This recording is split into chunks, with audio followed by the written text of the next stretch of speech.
Come in. Come in. The door is unlocked. It always is at this hour. I am Master Aldworth, apothecary.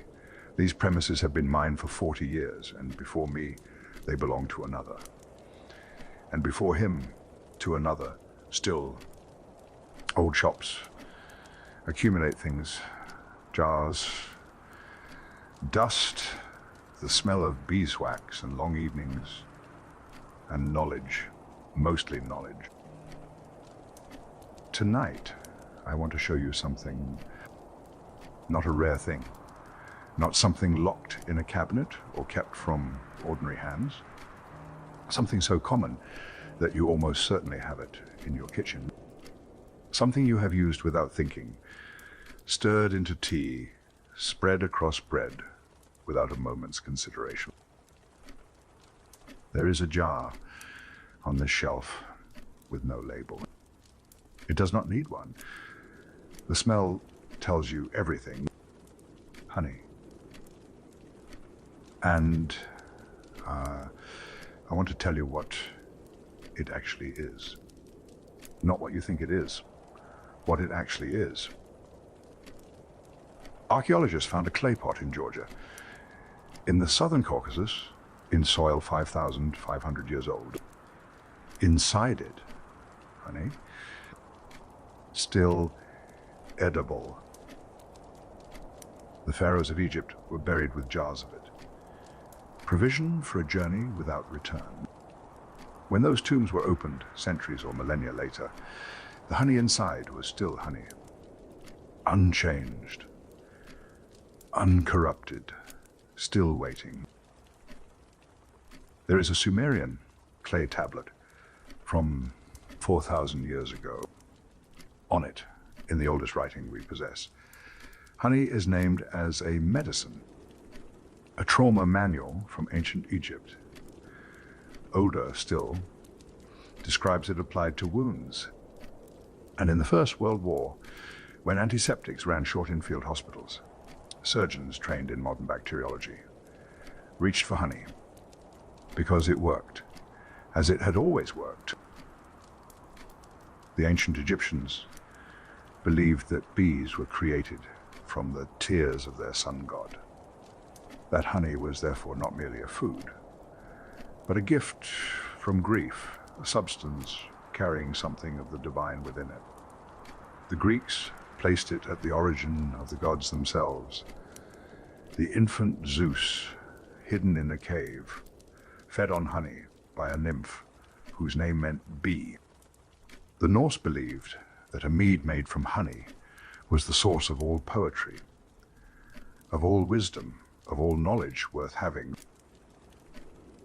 The city of Ephesus put a bee on its coins for 600 years without interruption. The Quran has a chapter named for the bee, a direct declaration that honey is a healing for people. Ayurvedic medicine, 3,000 years old, understood that honey did not merely carry other medicines. It changed them, made them work differently in the body than they would have worked alone. Modern pharmacology has since confirmed this. In the language of bioavailability and receptor affinity in clinical trials.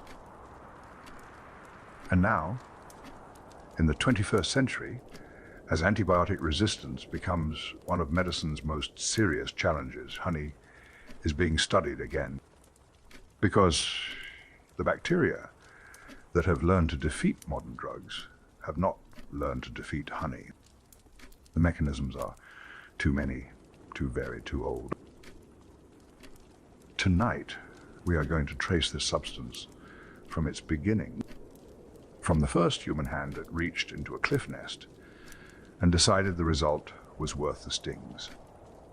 Through the sun temples of Egypt and the physic gardens of medieval monks, through the apothecary counters and the battlefield hospitals and the trading ships that carried honey from Beirut to Novgorod, through the myths of every civilization that looked at what the bee produced and reached for their largest available vocabulary. This is not a short story. I am an old man, and I do not rush. But then you did not come to this shop for something rushed. You came because it is late, and the evening is quiet, and something in you wanted to slow down. That is the right instinct. This shop rewards slowing down. Settle in. Find your comfortable position. The fire is warm. Whatever the night is doing outside your window, let it do its work out there. We have hours ahead of us, and a substance of considerable patience waiting to be understood. Before we begin, one small favor. If you find yourself glad you stepped into the shop tonight, tell someone, a like, as they call it, a subscription to the channel. These are how other tired souls find their way here. One quiet recommendation, passed along like a remedy shared between neighbors. And I am genuinely curious. Leave a word in the comments when you are able. Tell me where you have come from tonight to reach this shop. What city, what country, what hour it is where you are. Whether you are settling towards sleep or somewhere in the world where the morning is not far off. And if there is something you would like this old apothecary to speak about in a future evening, say so. A plant, a substance, a piece of history that has been sitting quietly, waiting to be noticed. I read everyone. It has become, over time, one of my favorite things about keeping this door open. Someone in Kyoto at sunrise, someone in Montreal in the small hours, someone in a bedroom that is almost quiet enough, almost warm enough, almost ready. All of us gathered here around a jar with no label on the third shelf. That is a remarkable thing. When you consider it properly. Now then, let us begin. There is a jar on this shelf that has no label. It does not need one. You can smell it from where you are sitting. Something warm, something that belongs to a time before this shop, before this street, before almost anything we might call civilized. That smell is honey. And tonight I want to tell you about it properly. Not as a sweetener, not as something you stir into tea without thinking, but as one of the oldest substances in the human story. Older than writing, older than cities, older than the wheel. We have been eating honey for so long that the beginning of the habit is lost to us entirely. What we know is this: before anyone thought to keep bees, people hunted them. They climbed trees, they followed the sound of wings, they put their hands into places where a sensible person would not. All for this, for something golden, improbably sweet, produced in darkness by creatures that would defend it with their lives. Honey hunting is older than any tool we can date precisely. Cave paintings in Spain show a figure reaching into a cliff nest, bees swarming around them, a comb clutched in the hand. Those paintings are perhaps 8,000 years old. But the behavior they record is far older than the painting. Our ancestors were doing this long before anyone thought to record it. The shift from hunting to keeping was a long and gradual one. It happened when someone, somewhere, understood that if you provided a cavity, a hollow log, or a clay vessel, the bees might choose to live there. And if they lived there, you did not have to go looking for them. You could tend them, return to them, take what you needed, and leave enough for the colony to survive. That understanding, simple as it sounds, changed everything. From that moment, honey became not merely something found, but something managed, something cultivated, something that could be reliably produced, stored, traded, offered. By around 4,500 years ago, the Egyptians had understood this thoroughly. Their beekeeping was not rudimentary, it was sophisticated. Near Cairo, at a sun temple dating to around 2400 BCE, there is a carved relief that shows beekeepers at work. They are depicted blowing smoke into hives, removing combs, sealing jars. The same three things a beekeeper does today, in the same order, for the same reasons. Honey mattered to the Egyptians in a way that went beyond the practical. It appeared in their hieroglyphs. It was used in royal ceremonies. It was offered to the gods. The bee itself became a symbol of the pharaoh's authority over Lower Egypt. The title of a king included the hieroglyph for bee. These were not people who made casual choices about their symbols.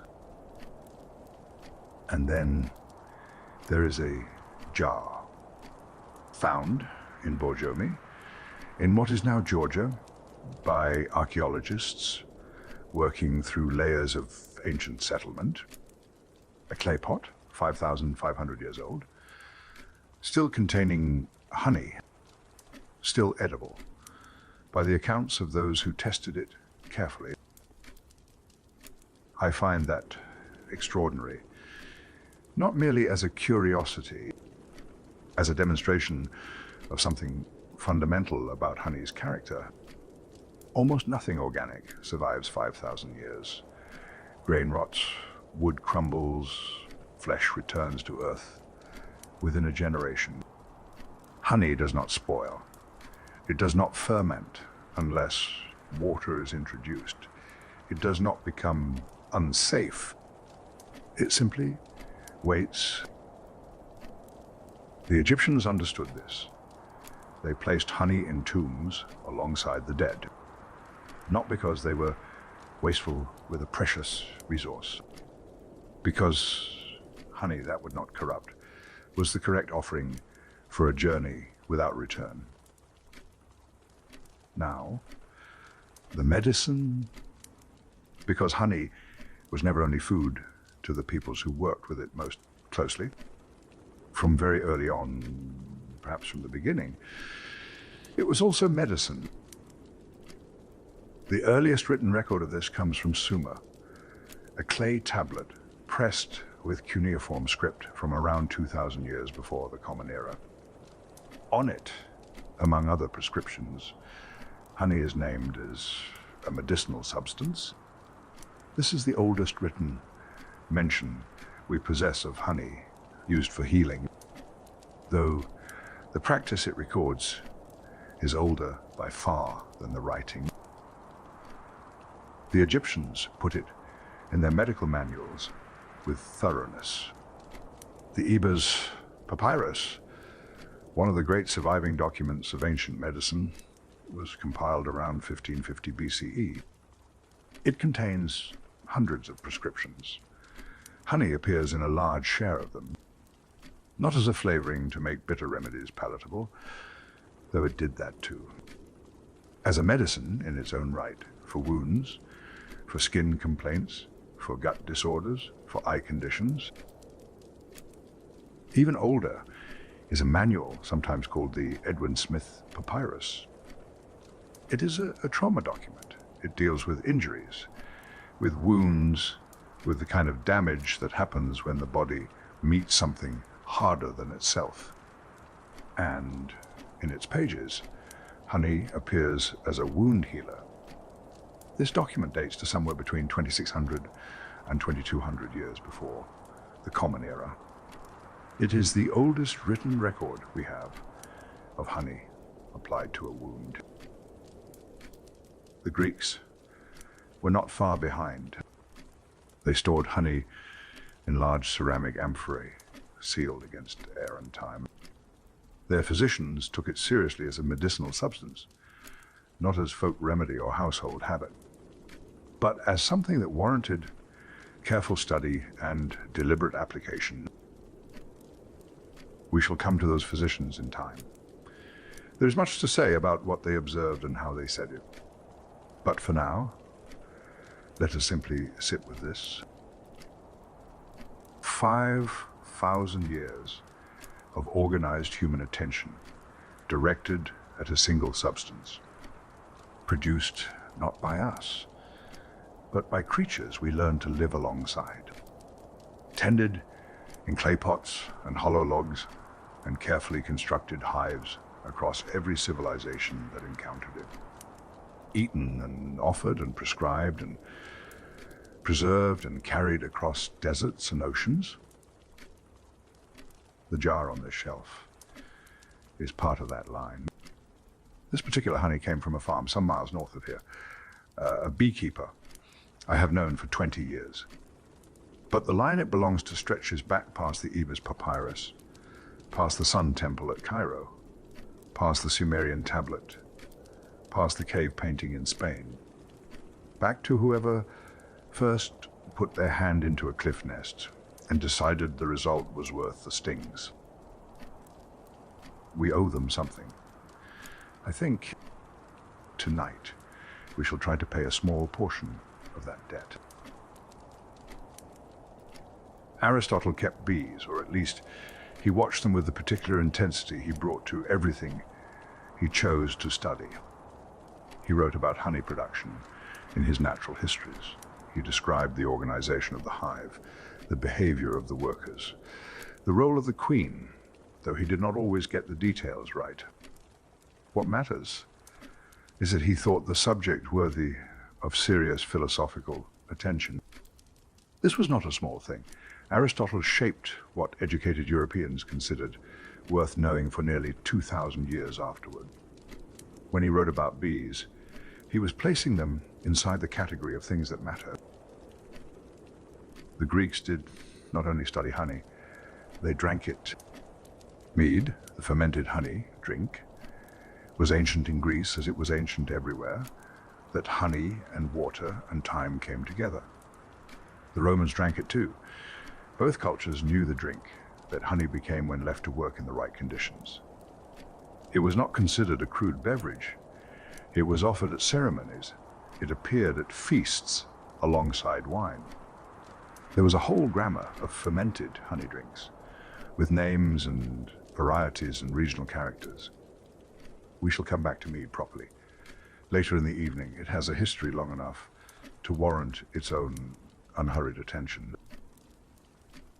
But the Greeks also left a record in metal. The city of Ephesus, on the western coast of what is now Turkey, placed a bee on its coins. Not once, not as a passing symbol chosen for a single reign. For nearly 600 years, the bee appeared on Ephesian coinage. 600 years. Consider what that continuity means. Ephesus changed. Its rulers changed. Its alliances changed. The empire that claimed it changed more than once. The bee remained. On every coin struck in that city, across 6 centuries of human history, a small insect declaring, in the language of stamped metal, that this place understood what bees meant. Now let us move eastward, because Greece and Egypt were not the only civilizations paying careful attention. In India, a tradition was developing that would become one of the most sophisticated medical systems the ancient world produced. Ayurveda. Nearly 3,000 years old in its documented form, older still in its oral traditions. Within Ayurveda, honey was called madhu, sometimes asmadhu. It was not merely a sweetener or even a simple remedy. It was classified as a therapeutic substance in its own right. One with specific properties, specific actions on specific conditions, specific ways of being combined with other medicines to alter or amplify their effects. The Vedic tradition went further still. Honey was named as one of the Panchamrita, the 5 elixirs of immortality. Panchamrita, say it slowly if you like, 5 nectars. The 5 substances considered so fundamental to life and to sacred ritual that they were used in the most important ceremonies, offered to the gods, given to the devout. The other 4 were milk, curd, clarified butter, and sugar, each with its own significance. But honey was among them, one of 5 things that the ancient Indian mind placed at the center of what it meant to nourish something deeply. This is not the casual use of a pleasant food. When a substance appears in the sacred rituals of a civilization, it has already proven itself in that civilization's daily life. The Panchamrita did not arrive as theory. It arrived as the formal recognition of something long already known. Honey earned its place in that list through generations of observation, through the accumulated experience of what it did when given to the sick, the newborn, the aging.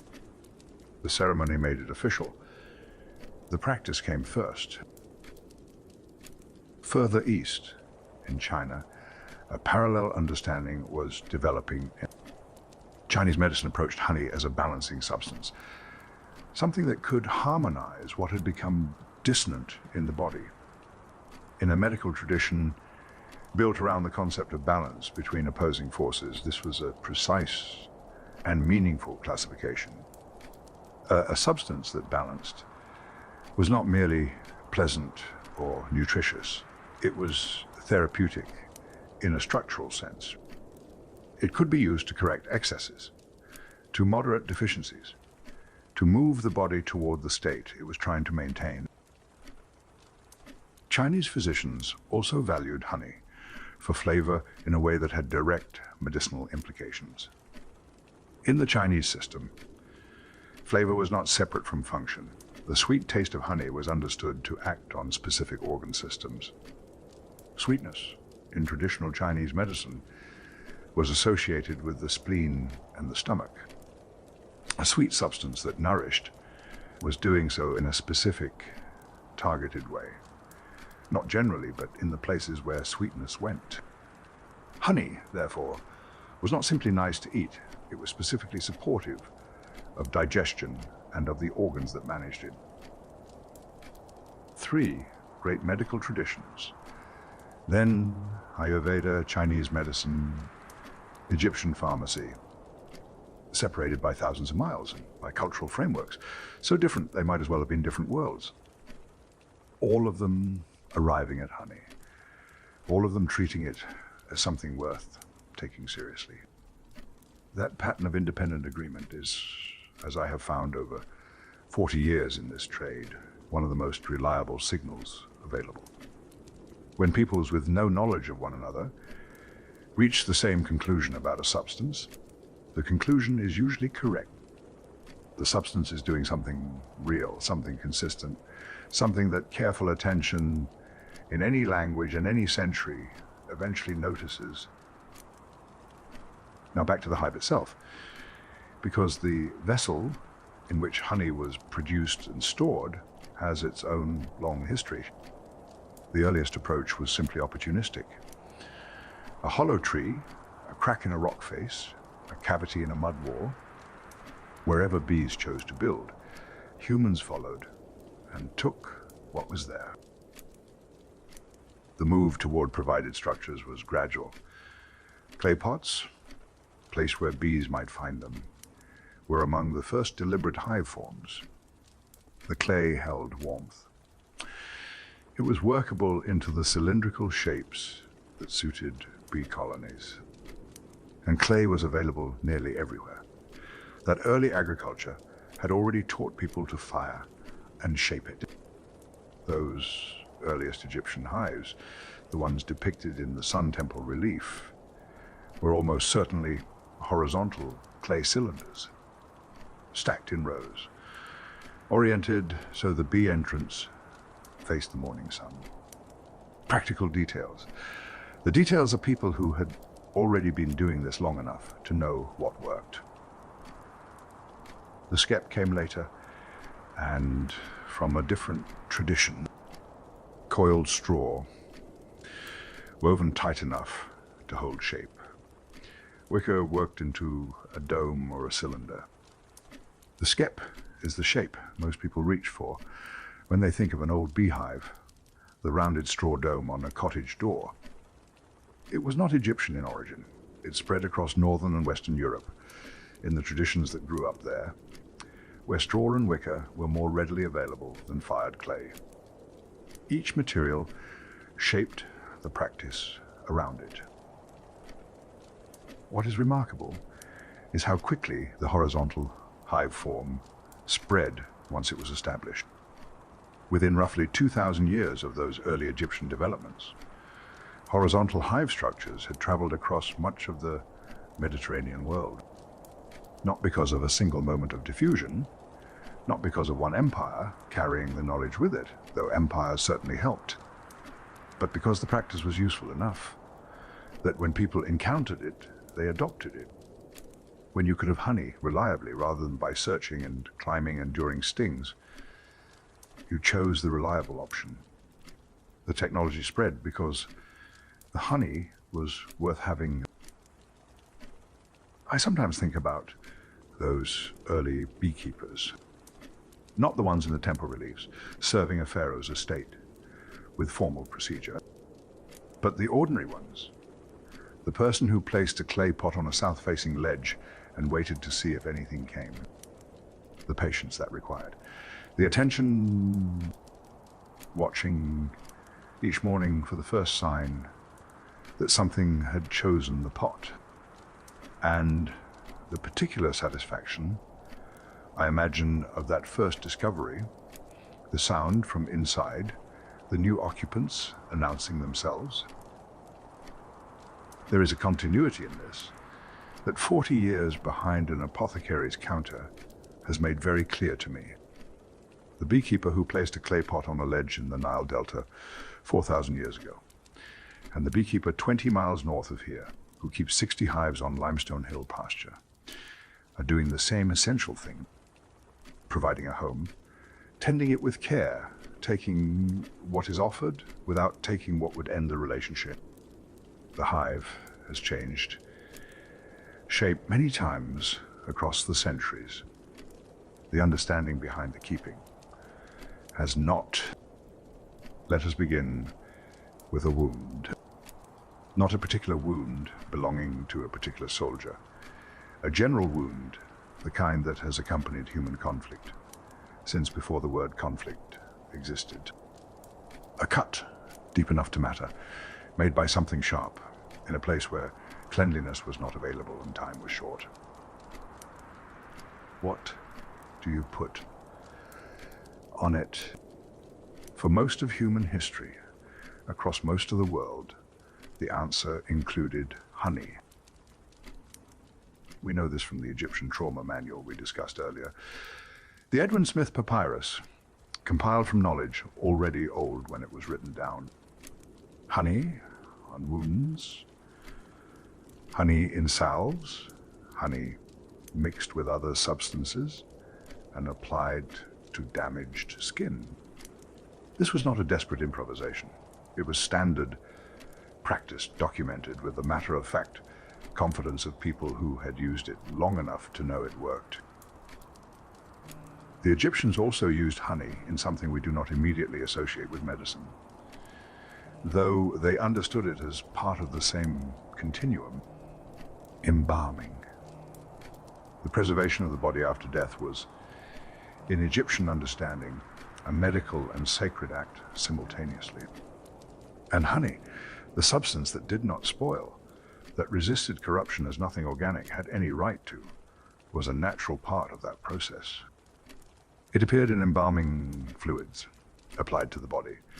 It brought its preserving character to the most important task an Egyptian physician could be asked to perform. The tombs held more than preserved bodies. They held jars, Large ceramic vessels, sealed and placed in the dark alongside the dead, containing honey. The logic was not sentimental, though it was also not without tenderness.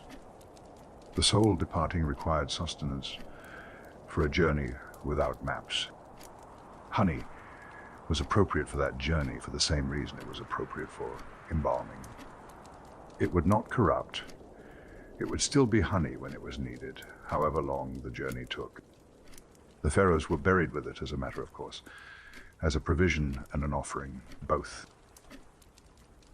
And honey moved through Egyptian life in another direction entirely, one more immediately practical than tombs. It served as currency. In a world before coin money was universal, valuable substances stood in for exchange. Honey was among the most useful of these. It was portable, it was durable, it was desired by almost everyone. A jar of honey could settle a debt, pay a worker, purchase what the household could not produce itself. The apothecary in me appreciates this, a substance whose medicinal and practical value was substantial enough to function as money has made a particular argument for itself. The Romans inherited much of this understanding not directly from Egypt, though Rome's eventual incorporation of Egypt brought Egyptian medical knowledge into the Latin tradition. Rome arrived at honey through its own Greek inheritance and through the practical experience of an empire that needed to keep large numbers of people fed, healthy, and fighting. Roman physicians worked within a pharmacological tradition that placed honey at the center of many preparations. It appeared in remedies for coughs, for digestive complaints, for wounds, for fevers, not as a simple folk application, as part of a systematic medical framework that would influence European medicine for more than 1,000 years after Rome itself had fallen. The Roman kitchen was equally enthusiastic. Honey went into wine, where it softened the sharp edges of rougher vintages and added its own character to finer ones. It went into pastries, into sauces, into preparations that mixed sweet and savory in the way that much ancient and medieval cooking preferred. The Romans were not squeamish about combining honey with meat, with fish sauces, with the pungent fermented condiments they valued.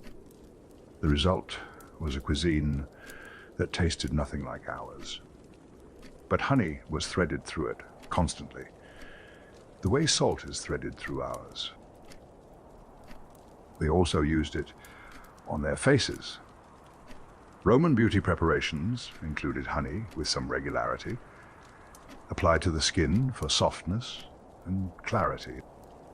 Mixed with other substances, ground minerals and fats and plant extracts as part of the elaborate grooming routines that Roman society expected of both men and women of a certain station.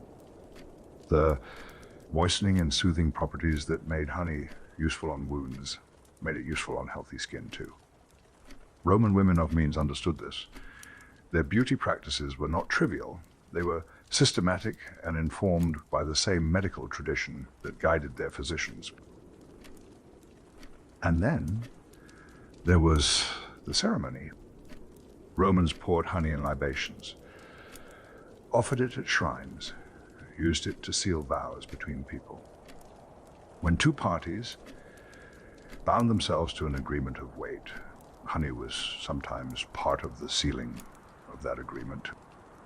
The logic runs through several of its properties at once. It was sweet, which spoke to the goodwill the parties declared. It was preserving, which spoke to the permanence they intended. It did not lie, which sweetness in a Roman context implied. A vow, the vow sealed with something that did not corrupt, was a vow that declared itself incorruptible. Honey signified prosperity and health in Roman culture in a way that was not merely metaphor. A household with honey was a household with sufficient means. A community with reliable honey production was a community that had managed its land well. The substance and its meaning were inseparable. Having honey meant something about who you were and how you lived. Now, to the battlefield, because we have been circling it. From the era of the Iliad, when Homer's warriors carried the same plant-based wound treatments that we discussed in the Arrow conversation.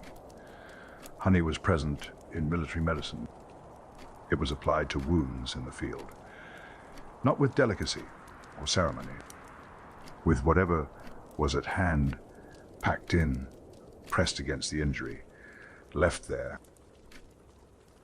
The reasons, as we now understand them, were real. Honey creates an inhospitable environment for the bacteria that infect wounds. Its low water content draws moisture out of the surrounding tissue, which inhibits microbial growth. It produces small amounts of hydrogen peroxide as a natural byproduct of its chemistry, enough to be antimicrobial, not so much as to damage the healing tissue. And its viscosity means it stays where it is placed. It does not run off. It maintains contact with the wound surface.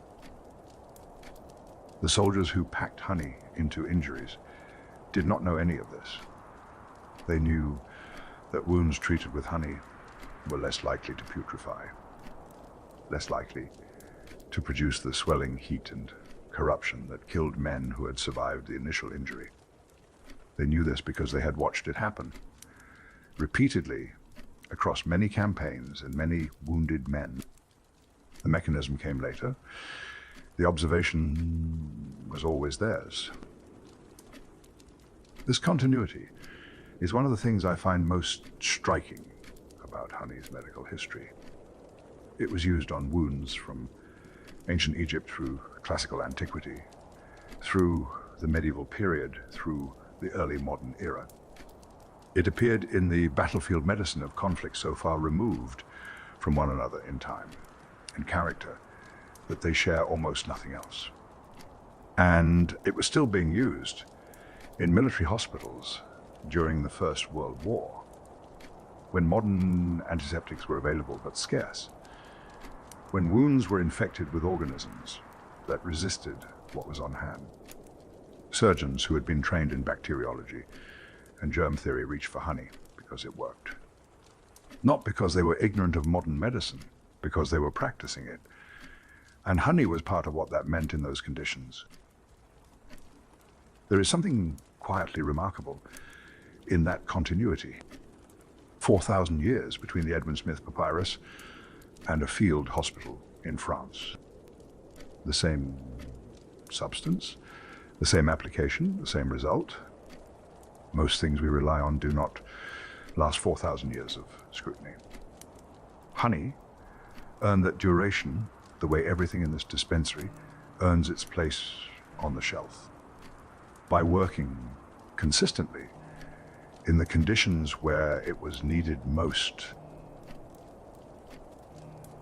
Sugar, as we know it today, did not exist in medieval Europe. Not in any practical sense. Not as something a household could expect to keep in a jar and reach for when sweetness was needed. Cane sugar existed somewhere far to the east. It reached Europe through trade routes of considerable length and difficulty. When it arrived in small quantities, at prices that placed it firmly among luxuries. A spice merchant's commodity, a physician's ingredient, something that appeared on the tables of the very wealthy at moments of deliberate display.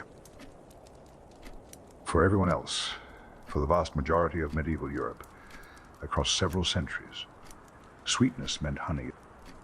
There was no substitute readily available. There was no alternative waiting in the larder.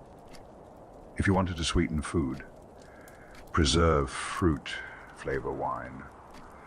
Coat a medicinal preparation in something a patient would accept. You used honey. Or you went without. This dependency shaped everything.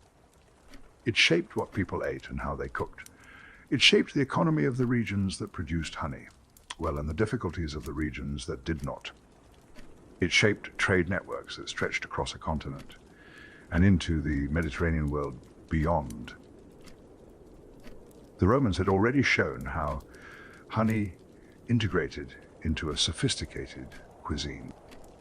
Desserts built around it, drinks that required it. Savory preparations that used its sweetness as a counterweight to the sharp, fermented flavors the Roman palate preferred. Mead alongside wine, honey, in sauces that combined sweet and salt and vinegar in proportions a modern cook would find surprising. This tradition did not disappear when Rome did. It transformed and persisted. Medieval European cooking continued the Roman habit of combining sweet and savory, and honey remained the primary agent of sweetness throughout. Roasted meats glazed with it, stewed dishes balanced with it, breads enriched by it. The medieval kitchen used honey the way a modern kitchen uses both sugar and several other ingredients simultaneously. It was doing multiple jobs at once. And beyond the kitchen, honey preserve. Fruit submerged in honey, kept through the winter months when fresh fruit was unavailable, and the diet contracted to whatever had been stored or salted. Herbs packed in honey retained their properties through seasons when they could not be gathered fresh. Wine treated with honey resisted the souring that made poorly stored wine undrinkable. The same chemistry that made honey effective on wounds made it effective in the larder. The low water activity, the natural antimicrobial compounds, the acidity. Everything that prevented bacterial growth in a wound also prevented bacterial growth in a sealed jar of preserved fruit. A household with good honey stores was a household that could eat reasonably well through the hardest months. A household without them faced a grimmer winter. This was not a small matter in a world where food security was never guaranteed, and the gap between sufficiency and want was never as wide as people would have liked. Now, the trade, when domestic production was insufficient, which in many parts of medieval Europe it frequently was, honey had to be brought from somewhere else. And brought from somewhere else, it was across distances that require a moment to appreciate. Trade records from the later Middle Ages show honey moving through a network that connected regions most people today would not think of as neighbors. From southern Europe, which had become one of the major producing zones northward and eastward, along the same routes that carried wool and cloth and salt and wine. Honey from the Mediterranean moving toward Novgorod in northern Russia. Honey from northern production regions moving south toward Beirut. Beirut to Novgorod. That is roughly 3,000 miles. For a commodity that was primarily a sweetener and a preservative for domestic kitchens.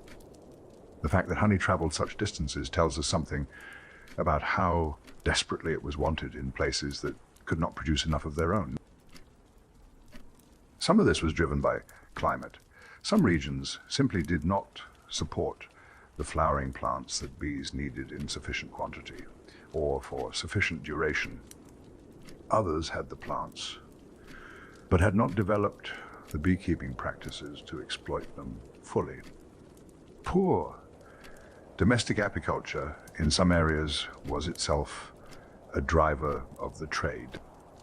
A region that could not keep bees effectively became a region that needed to import what bees produced. And so the trade grew, filling the gap between what local practice could achieve and what local demand required. Honey attracted taxation. Of course it did. Any commodity that moved in sufficient quantity through markets that authorities could monitor attracted the attention of those authorities. Honey was taxed in transit. It was regulated at market. It appeared in the accounts of merchants and the records of the ports through which it passed. This is how we know so much about it now. The tax records survived when other evidence did not.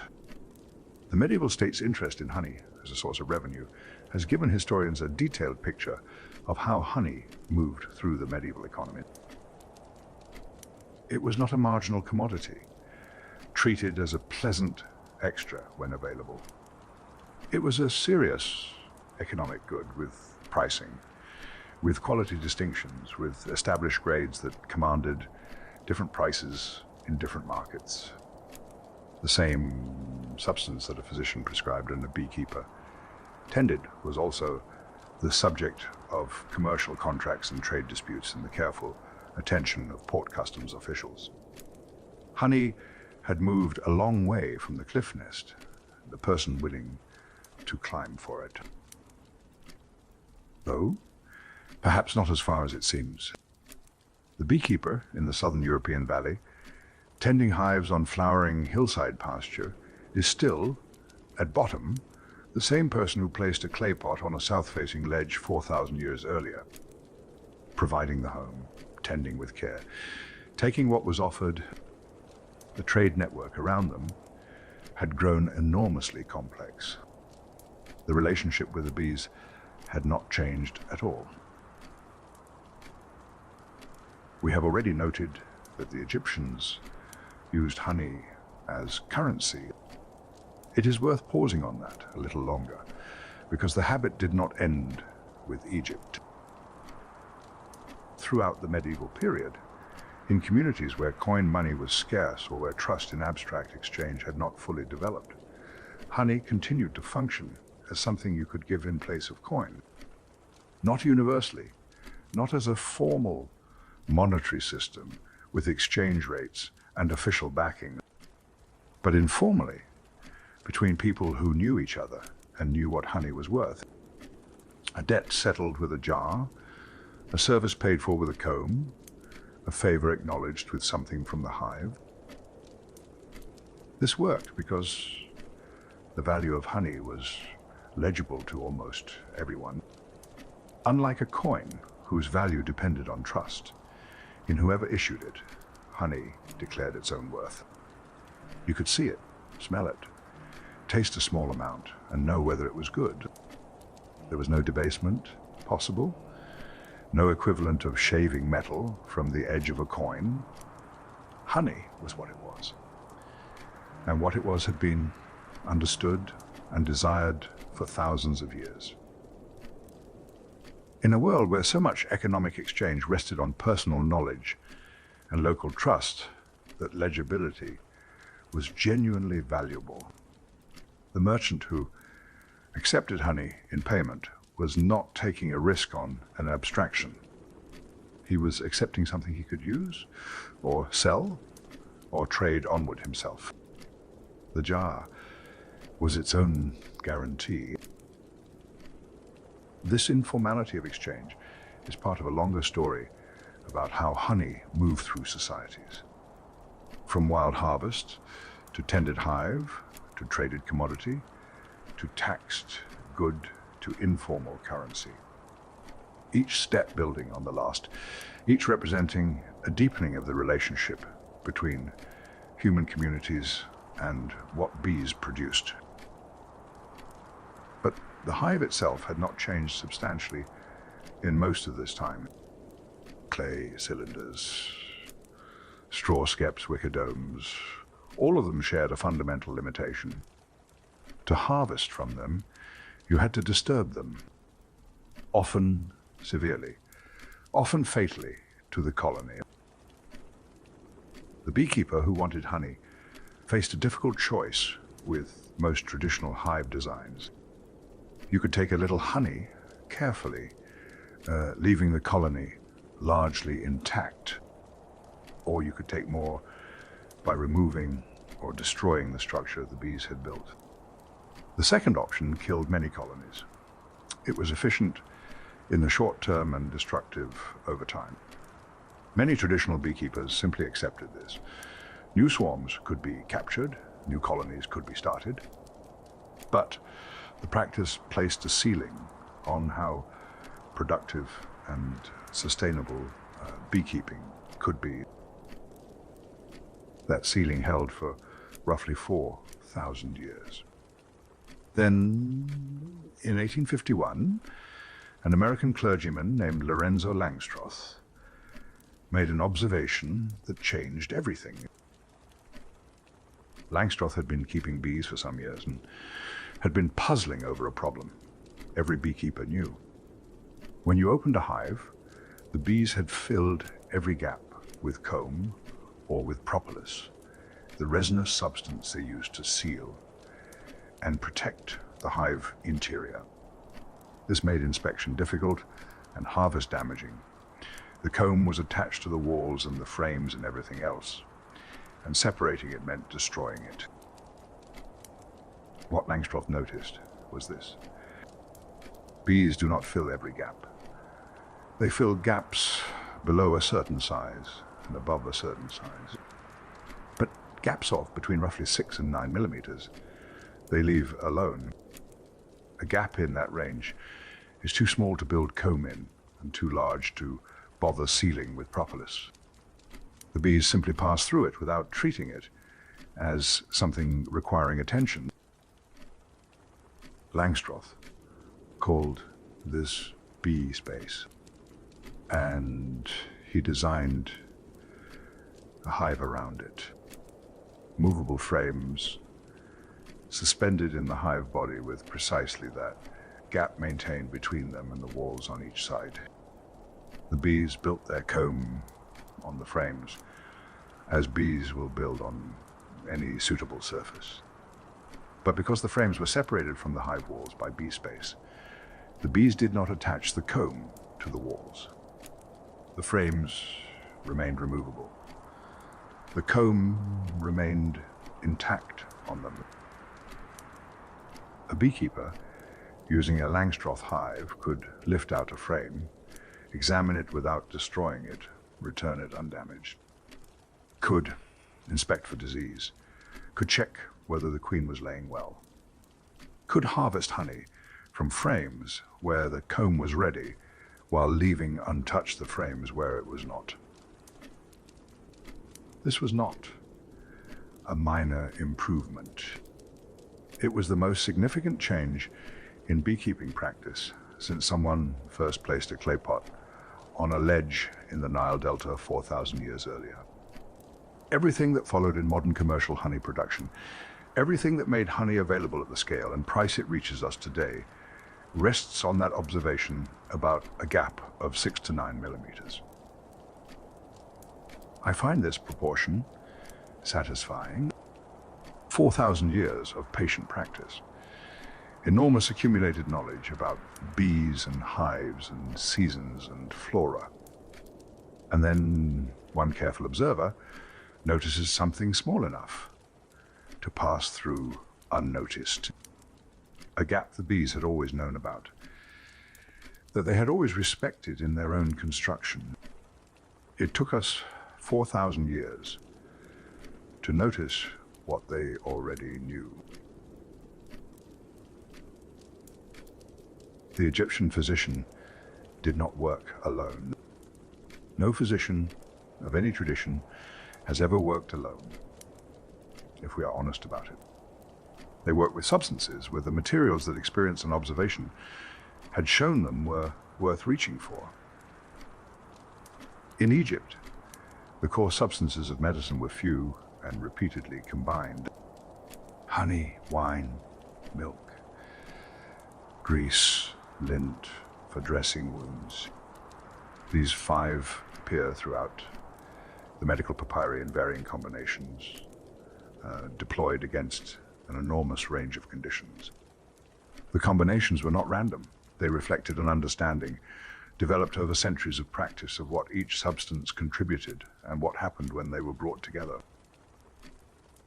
Wine was astringent and preserved. Milk soothed and nourished.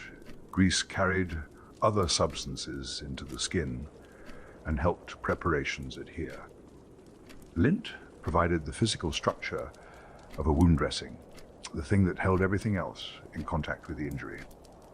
And honey was the center of it, the substance most frequently present, the one around which the others were organized.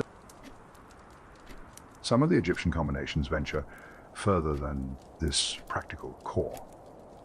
There are prescriptions in the papyri that include fly blood, pig eyes, bird blood, for blindness, for swelling, for pain that would not resolve by simpler means. We should not be too quick to dismiss these. Egyptian physicians were systematic observers.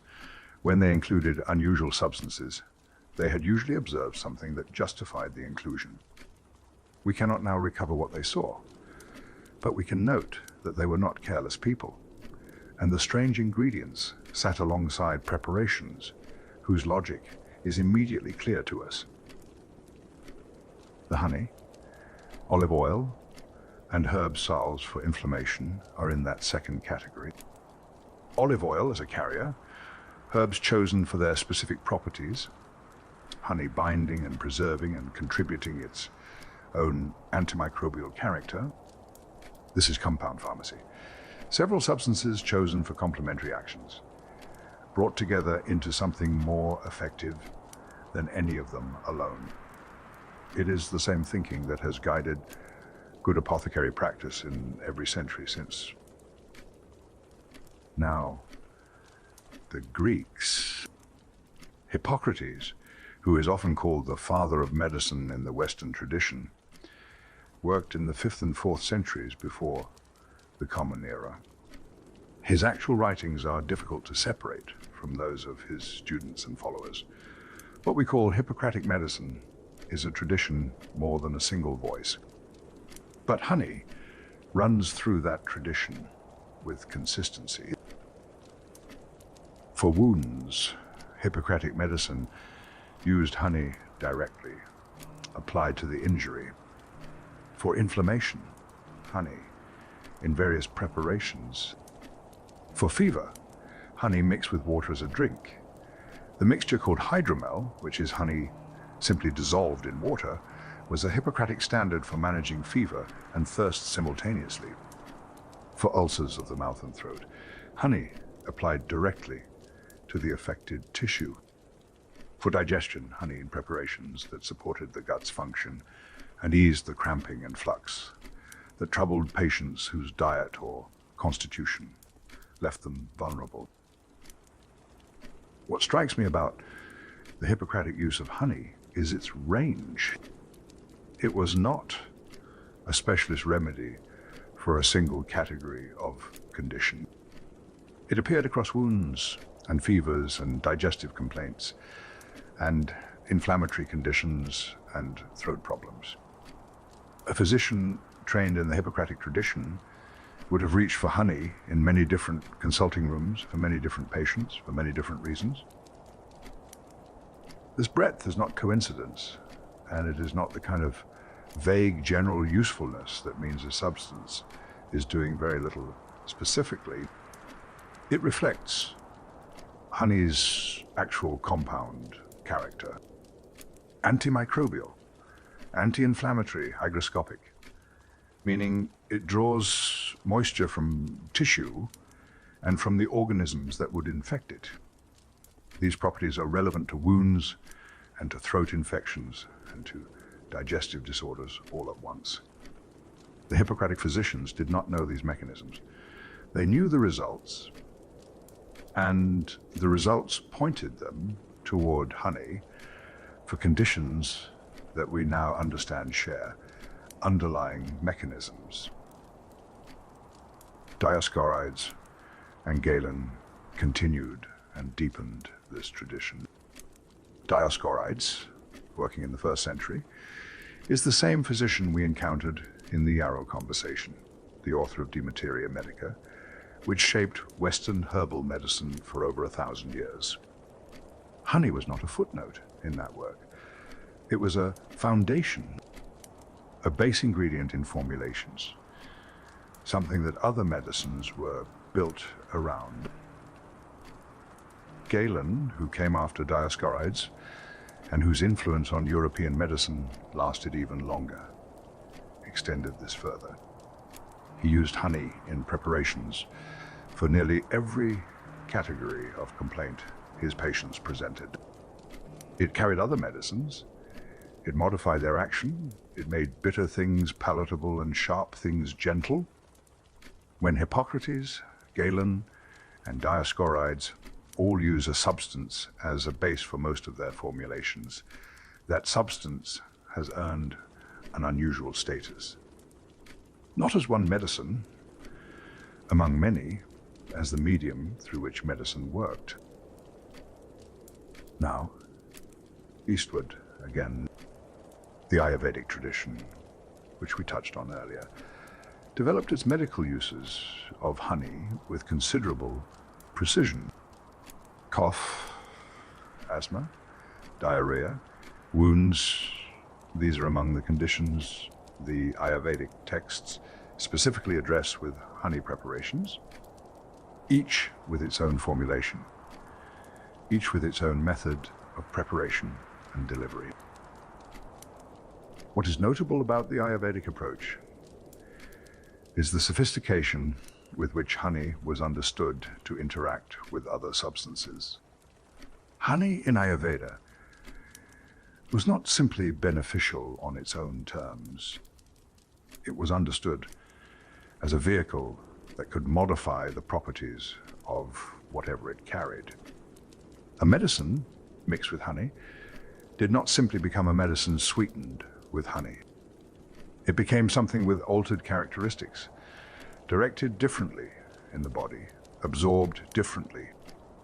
This is a sophisticated pharmacological intuition, and it is not wrong. Honey does affect the bioavailability of other compounds. Modern research has confirmed this in specific cases. The Ayurvedic practitioners did not have our vocabulary for bioavailability.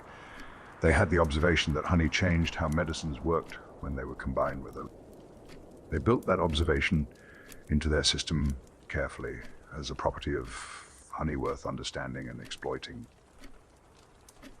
In Indian tradition, more broadly, honey was not only a medicine, it was associated with the divine in ways that ran deeper than ceremony. Vishnu, Krishna, Indra, some of the most significant figures in the Hindu tradition were associated with honey and with bees. Krishna's name itself carries connections to the word for bee in Sanskrit, a deity associated with sweetness, with divine love, with the nectar of spiritual life, described through the language of honey. The sacred texts that formed the foundation of Vedic religion were called the Vedas. The word for honey, madhu, appeared in them, not incidentally, as a metaphor for the essence of things, for what is most nourishing in Scripture itself. The sweetness of true knowledge was honey, the essence of sacred teaching. The part that nourished and sustained was described as honey extracted from the flower of the text. Then there is the Quran. The Islamic tradition has a specific and unambiguous position on honey. There is a chapter in the Quran called Nahl, the bee. In it, honey is described as a healing for people. The words are direct and without qualification. This is not analogy, not metaphor, a specific declaration that what the bee produces is a medicine. For Islamic physicians of the medieval period. This was not merely a religious statement. It was a directive, a text they held as the word of God was telling them that honey healed. They investigated accordingly with the serious, systematic attention that characterized Islamic medicine at its height. We shall come to what they found. There is a great deal to say about it. But the foundation was that single passage, the bee, the healing, and the confidence, that careful study of something the divine had commended, would be time well spent. Let us talk about wounds properly. We have mentioned them several times in the course of this evening, the Edwin Smith Papyrus, the battlefield from the Iliad to the Somme, honey packed into injuries by soldiers who had no time for delicacy. But the wound medicine deserves its own section, its own unhurried attention, because it is where the oldest observations and the most recent science converge most clearly. Dioscorides, in the 1st century of the Common Era, described honey applied to wounds. He did not describe it vaguely, as something that might help. He described it with the precision of a physician who had used it, watched it work, and formed a considered view of what it did and when to use it.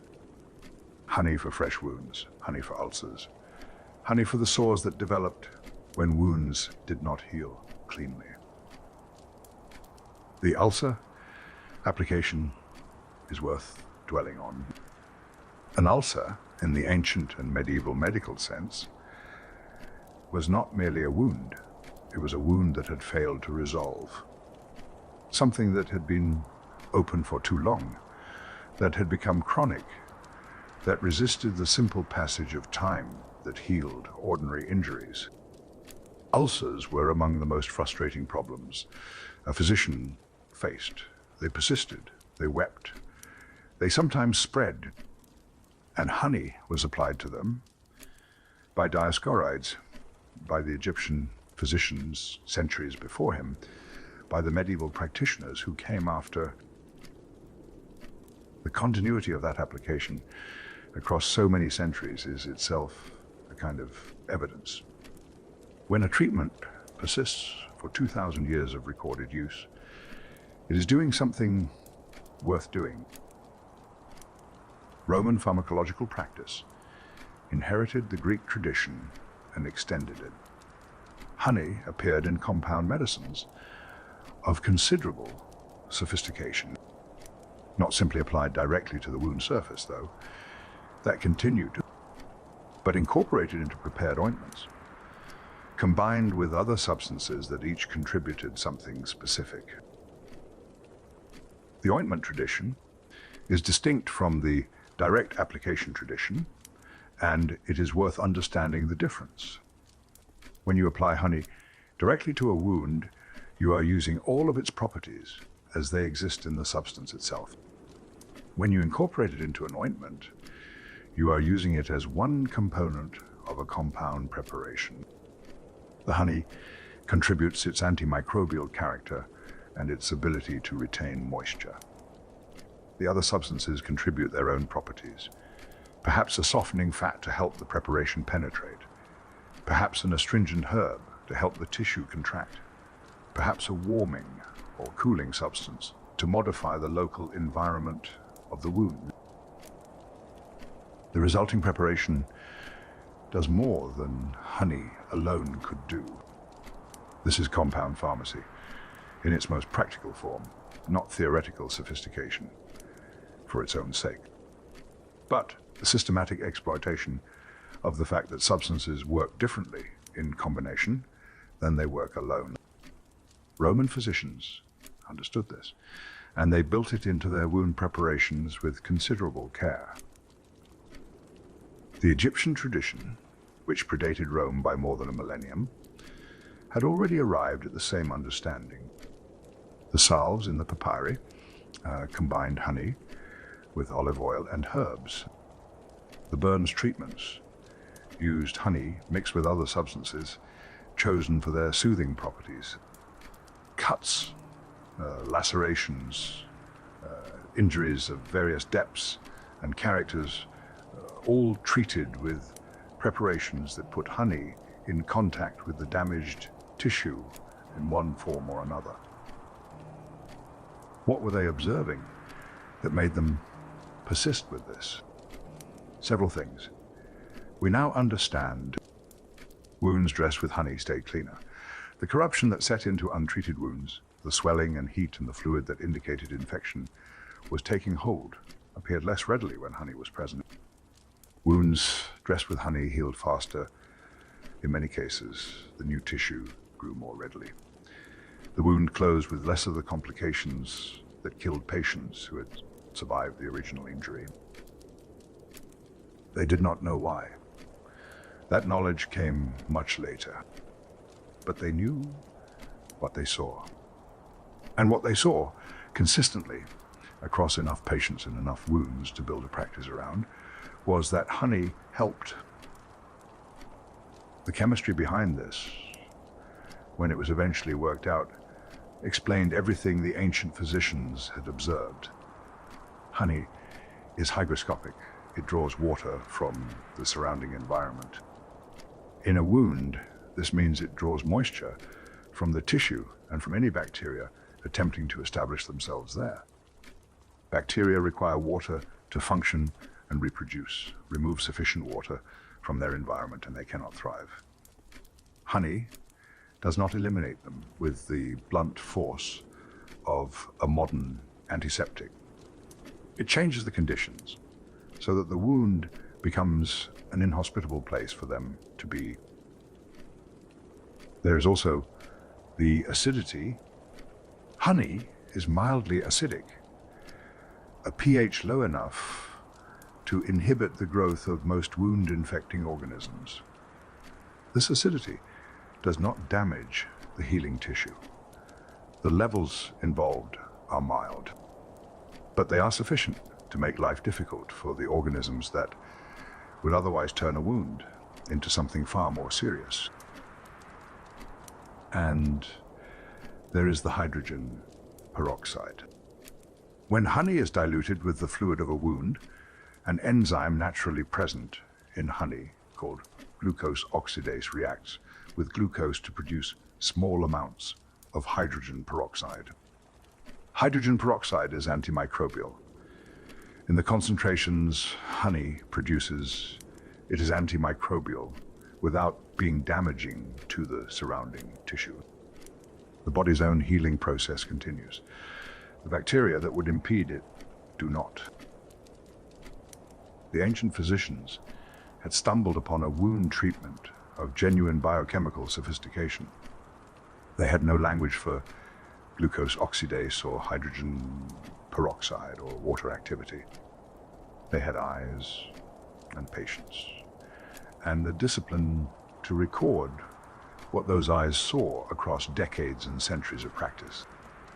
The record they left was accurate enough that when modern science finally arrived with the tools to explain it, there was very little in the traditional account to revise. The wound dressing tradition continued through every era we have covered tonight. Egyptian physicians applying honey in linen dressings.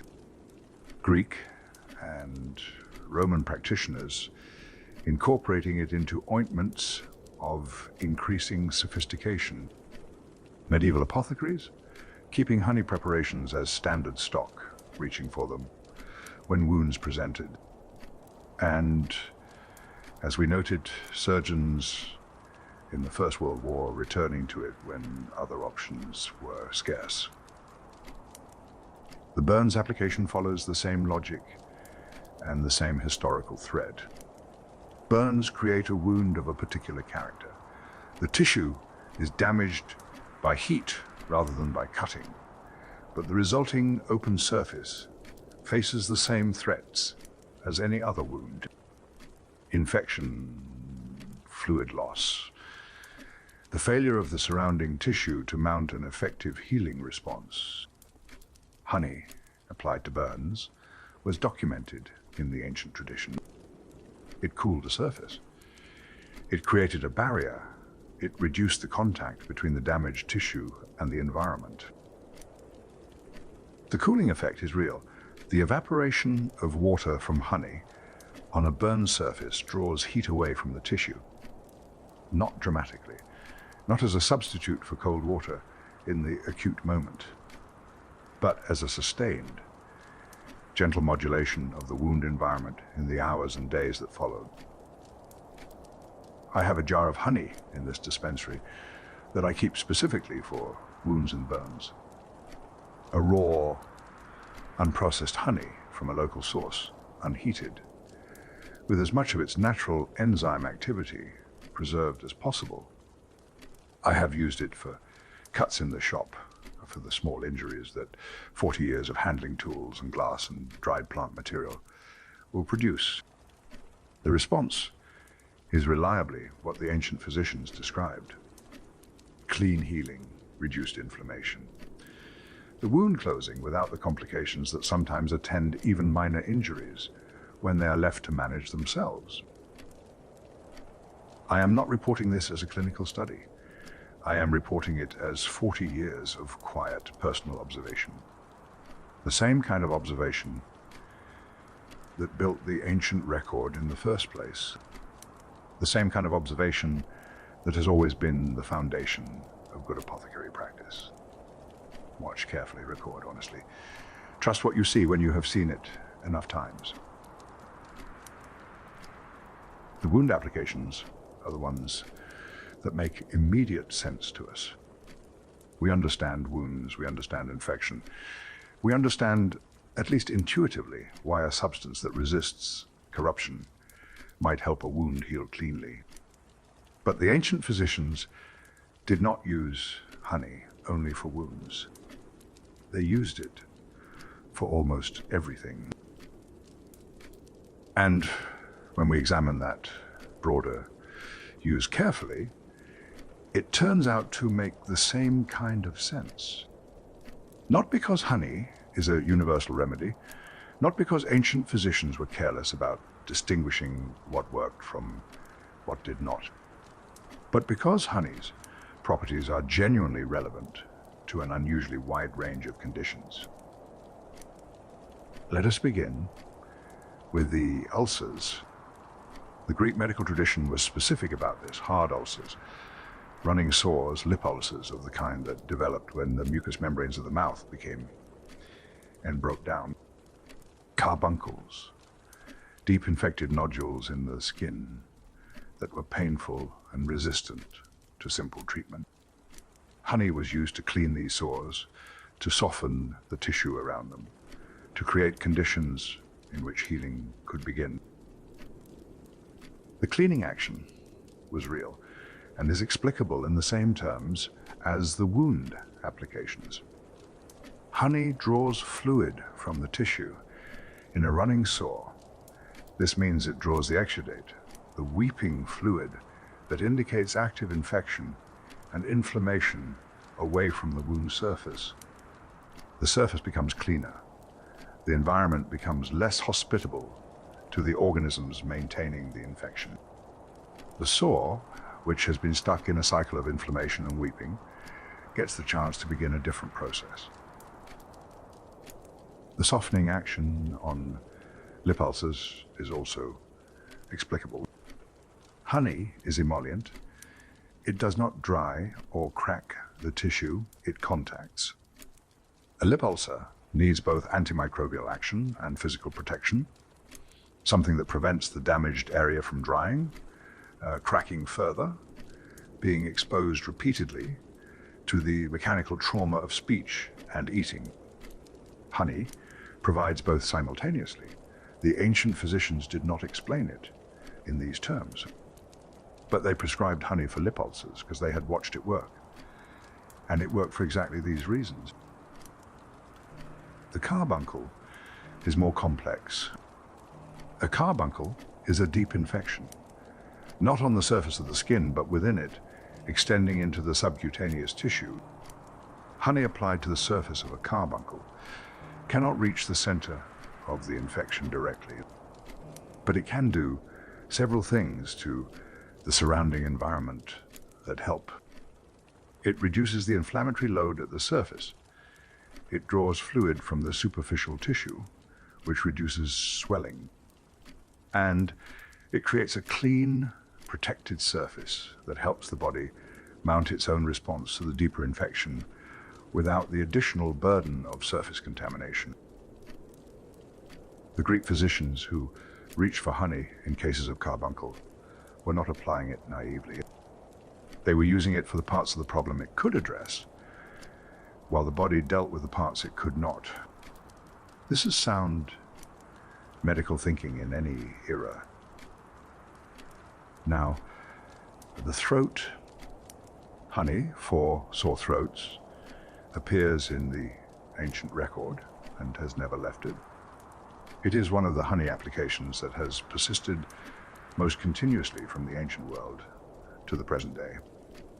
Every grandmother who has stirred honey into hot water for a child with a sore throat is participating in a tradition that runs back past Hippocrates. The reasons are several. Honey coats the inflamed mucous membrane of the throat. This coating is physical, not only chemical. It creates a layer between the damaged tissue and the air, the bacteria, the mechanical irritation of swallowing that allows the membrane to begin recovering without constant re-injury.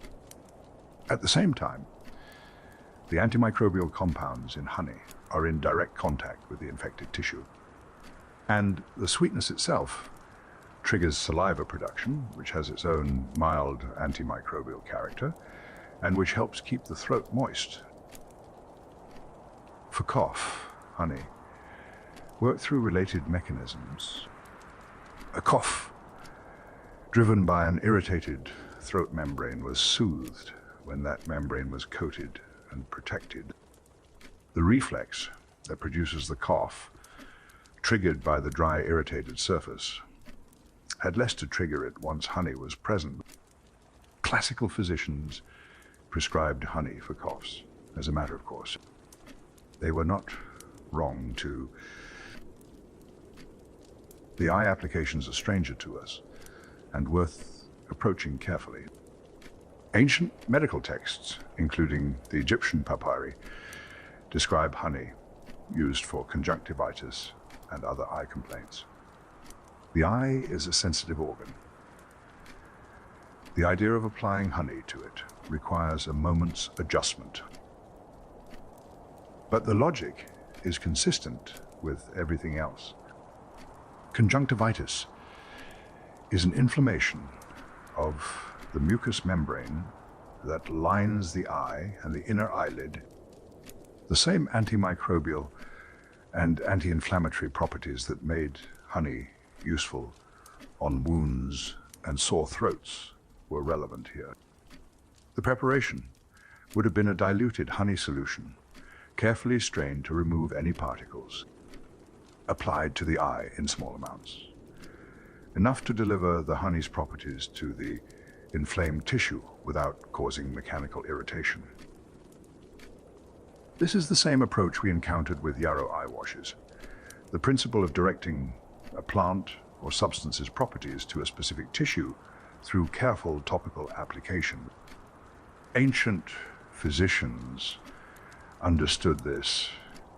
They extended it to honey as they extended it to many other substances.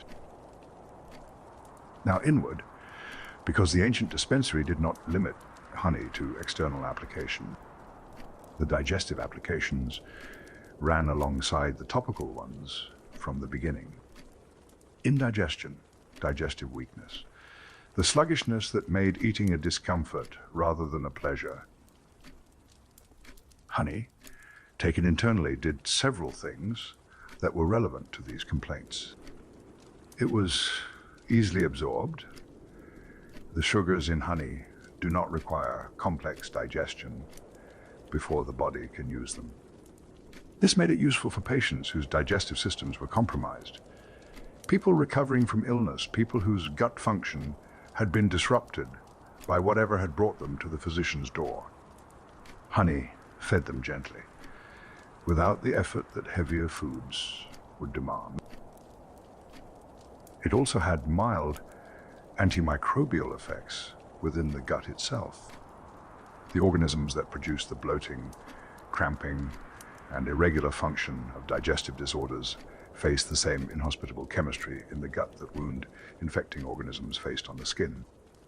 The ancient physicians observed that honey helped settle disturbed digestion. They were observing a real effect for real reasons. The Ayurvedic tradition extended this into a more detailed classification.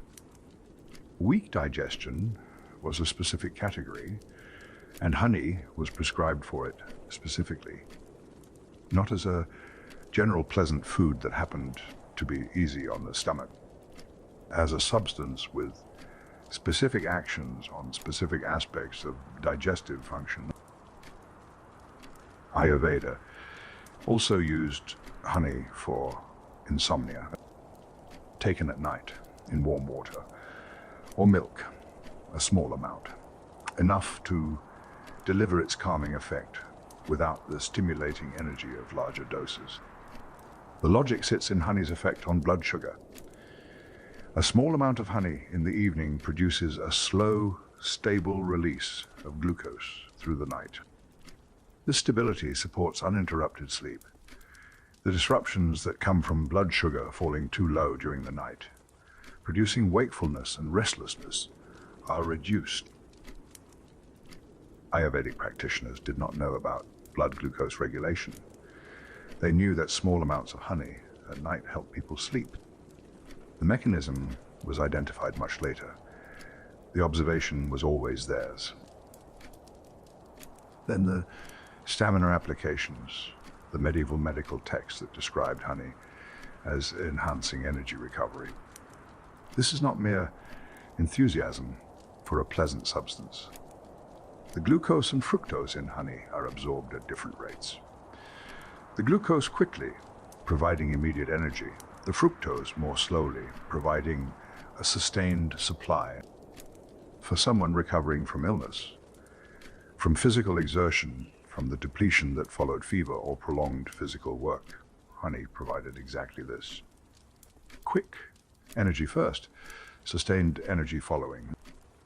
Medieval physicians who prescribed honey for recovery were prescribing something that delivered what their patients needed in the form their depleted bodies could most readily use. And gum health. The Ayurvedic texts included it, applied directly to the gums. Honey did for the mucous membranes of the mouth what it did for the mucous membranes of the throat and the surface of wounds. It created a clean, protected, antimicrobial environment. The tissue healed more readily. The infection that drove the inflammation was inhibited.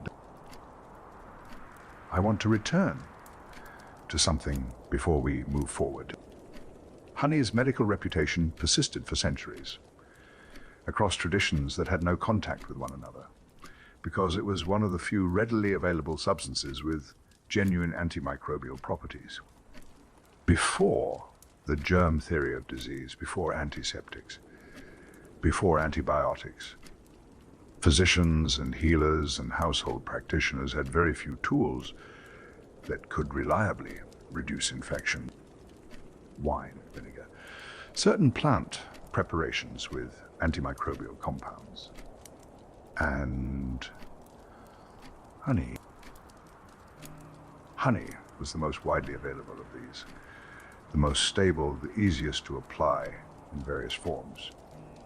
In a world where infection was the primary cause of death from otherwise survivable injuries, any substance that reliably reduced infection was worth more than its weight in almost anything else.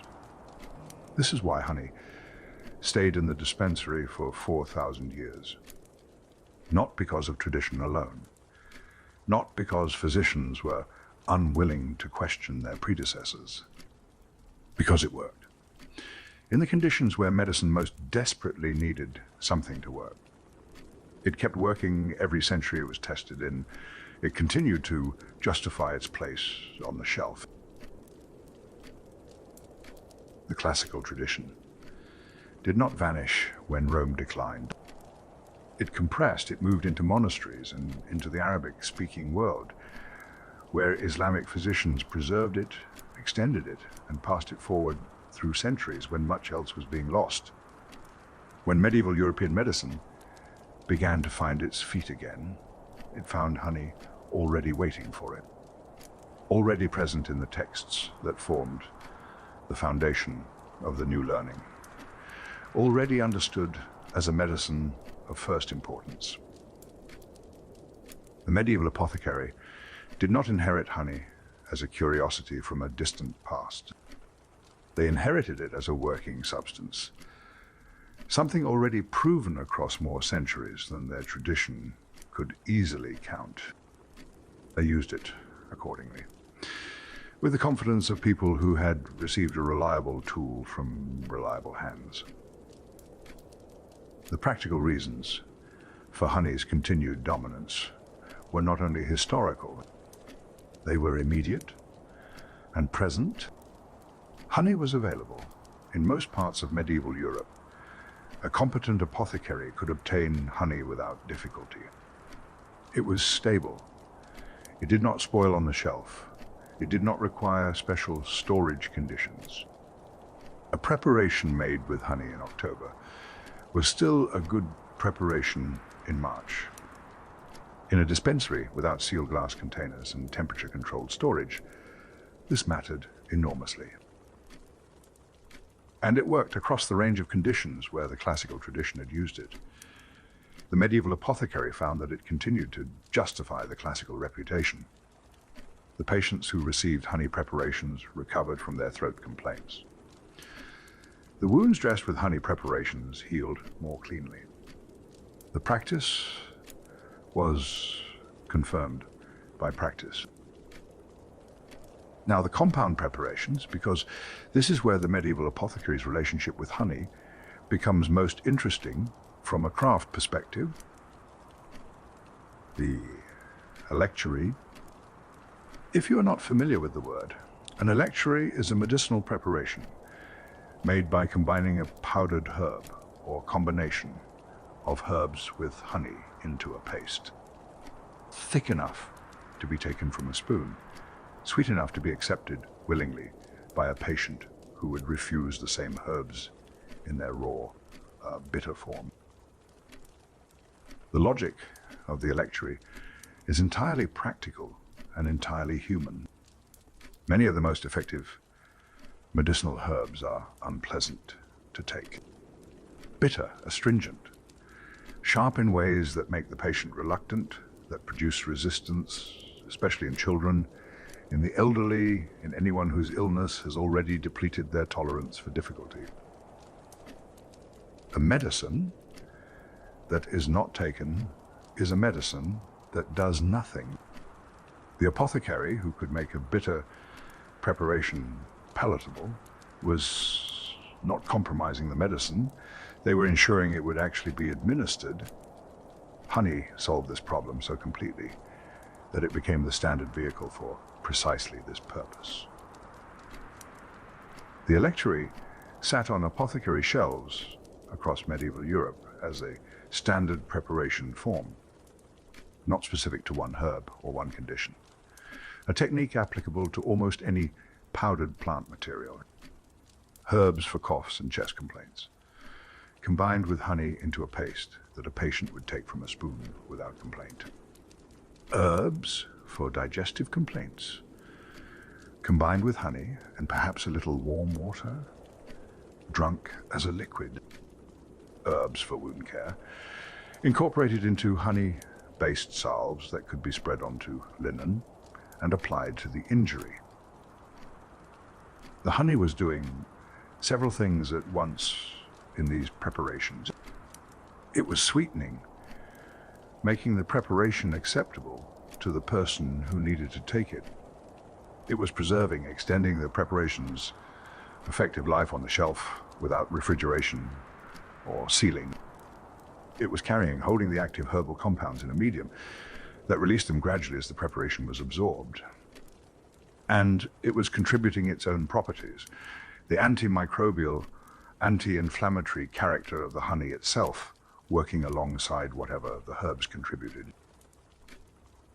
This last point is one the better medieval apothecaries understood explicitly. Honey was not a neutral vehicle. It was an active ingredient in its own right. When you combined thyme with honey for a cough preparation, you were not simply making thyme palatable. You were making a preparation in which thyme's volatile oils addressed the airway inflammation, and honey simultaneously soothed the throat membrane and contributed its own antimicrobial action. The combination was more effective than either component alone. Thyme and honey. This combination appears in medieval remedy collections across multiple countries and multiple centuries. For coughs, for colds, for the chest complaints that settled in through the long cold months and refused to shift. It is still used today. The thyme honey preparations on the shelves of contemporary herbalists look different from the medieval apothecaries' version. The principle is identical. Garlic and honey was another standard medieval combination. Garlic's antimicrobial properties are among the most potent available from any common plant. Combined with honey, also antimicrobial, the resulting preparation brought two distinct antimicrobial mechanisms to bear on infections simultaneously. Garlic disrupts bacterial cell membranes through its sulfur compounds. Honey inhibits bacterial growth through its water activity and its peroxide production. Different mechanisms, complementary actions, a combination that addressed infection from two directions at once. Medieval apothecaries did not know any of this chemistry. They knew that garlic and honey together worked better on infections than either did alone. They had watched enough patients improve to be confident in the combination. The chemistry came later. The observation was always theirs. Now, the syrup. The syrup is related to the electuary but distinct from it. Where an electuary is a paste, a syrup is a liquid. Honey dissolved in water, often at gentle heat, with herbs steeped into the mixture. Syrups were among the most versatile preparation forms in the medieval apothecaries' repertoire. They could be taken by the spoonful, added to water and drunk, rubbed onto the gums for oral complaints. The honey preserved the preparation in liquid form. The water drew out the herbal compounds into the honey solution. Boiled honey and raw honey were understood to behave differently in these preparations. This distinction is worth examining because it reflects a genuine observation. Raw honey retains its enzyme activity. The glucose oxidase that produces hydrogen peroxide is present and functional. Heated honey, depending on the temperature and duration, loses some or all of this enzyme activity. The medieval apothecary, who distinguished between boiled and raw honey, was distinguishing between preparations with different properties, not in the language of enzymes, in the language of what they had observed their preparations do. Raw honey for wounds, perhaps, where the peroxide production was most relevant. Boiled honey for syrups and electuaries, where the heat processing improved the integration of the herbal compounds into the preparation. The ointments deserve their own attention. Honey, incorporated into ointments, changed their character in ways that were practically important. An ointment made with only fat or wax could be stiff, difficult to spread, requiring pressure to work into the skin, which was not always comfortable on inflamed or damaged tissue. Honey added to the preparation softened it, made it more pliable, easier to spread with a light touch.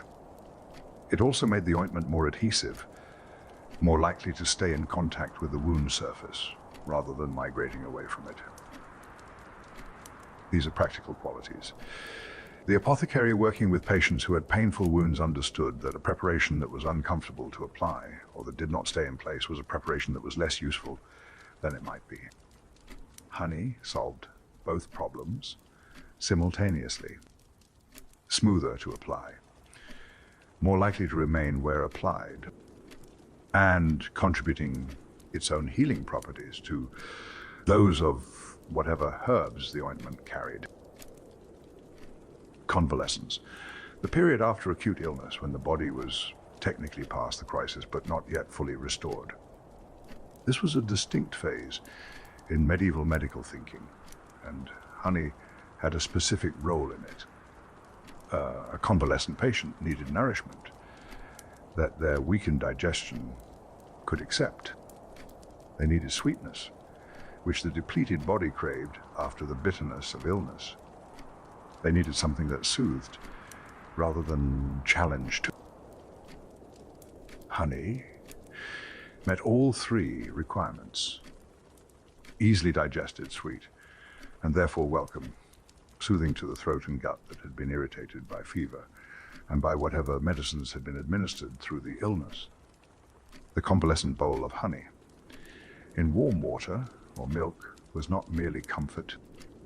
It was medicine in the most practical sense, providing what the recovering body needed in the form it could most readily receive.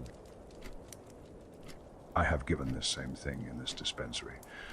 Warm water, a spoonful of good raw honey, perhaps a little lemon, to patients just through a fever, to people whose throats were still raw after a chest illness had passed, to anyone who needed something simple and nourishing that would not ask too much of a system, still finding its feet.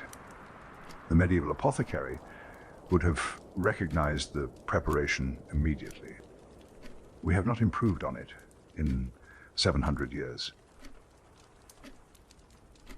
There is a preparation method so old and so logical that it was used before the word for it existed. The word is electuary, from the Latin electuarium, which itself derives from a Greek word meaning to lick out. That etymology is precise and honest. An electuary was something taken from a spoon by licking, not swallowed quickly to avoid the taste. Taken slowly, deliberately, the preparation held in the mouth long enough to begin working on the tissues it contacted before being swallowed. The making of an electuary was one of the foundational skills of the apothecary's trade, not because it was technically complex, it was not, but because it required judgment. The judgment to know which herbs to combine, which proportions served the patient's condition, how much honey was enough to bind and sweeten without overwhelming the herbal content, and the judgment to know which herbs needed this treatment at all. Not every herb required an electuary. Some herbs are pleasant enough in their own right that a patient will take them willingly. But many of the most effective medicinal herbs are not pleasant. They are bitter or astringent or powerfully aromatic in ways that produce resistance in even cooperative patients. These were the herbs for which the electuary was indispensable. The problem the electuary solved is worth stating plainly. A medicine that the patient refuses to take is not medicine, it is an intention. Intentions do not heal. Substances do. The apothecary's craft is not only knowing which substance to prescribe, it is ensuring the patient will actually receive it. Honey made this possible in cases where nothing else would. A child with a chest complaint who would reject a bitter herbal tea. An elderly patient whose illness had left them with no appetite for anything difficult. Someone in pain whose threshold for discomfort was already fully occupied, who could not be asked to add the difficulty of an unpleasant medicine to everything else they were managing.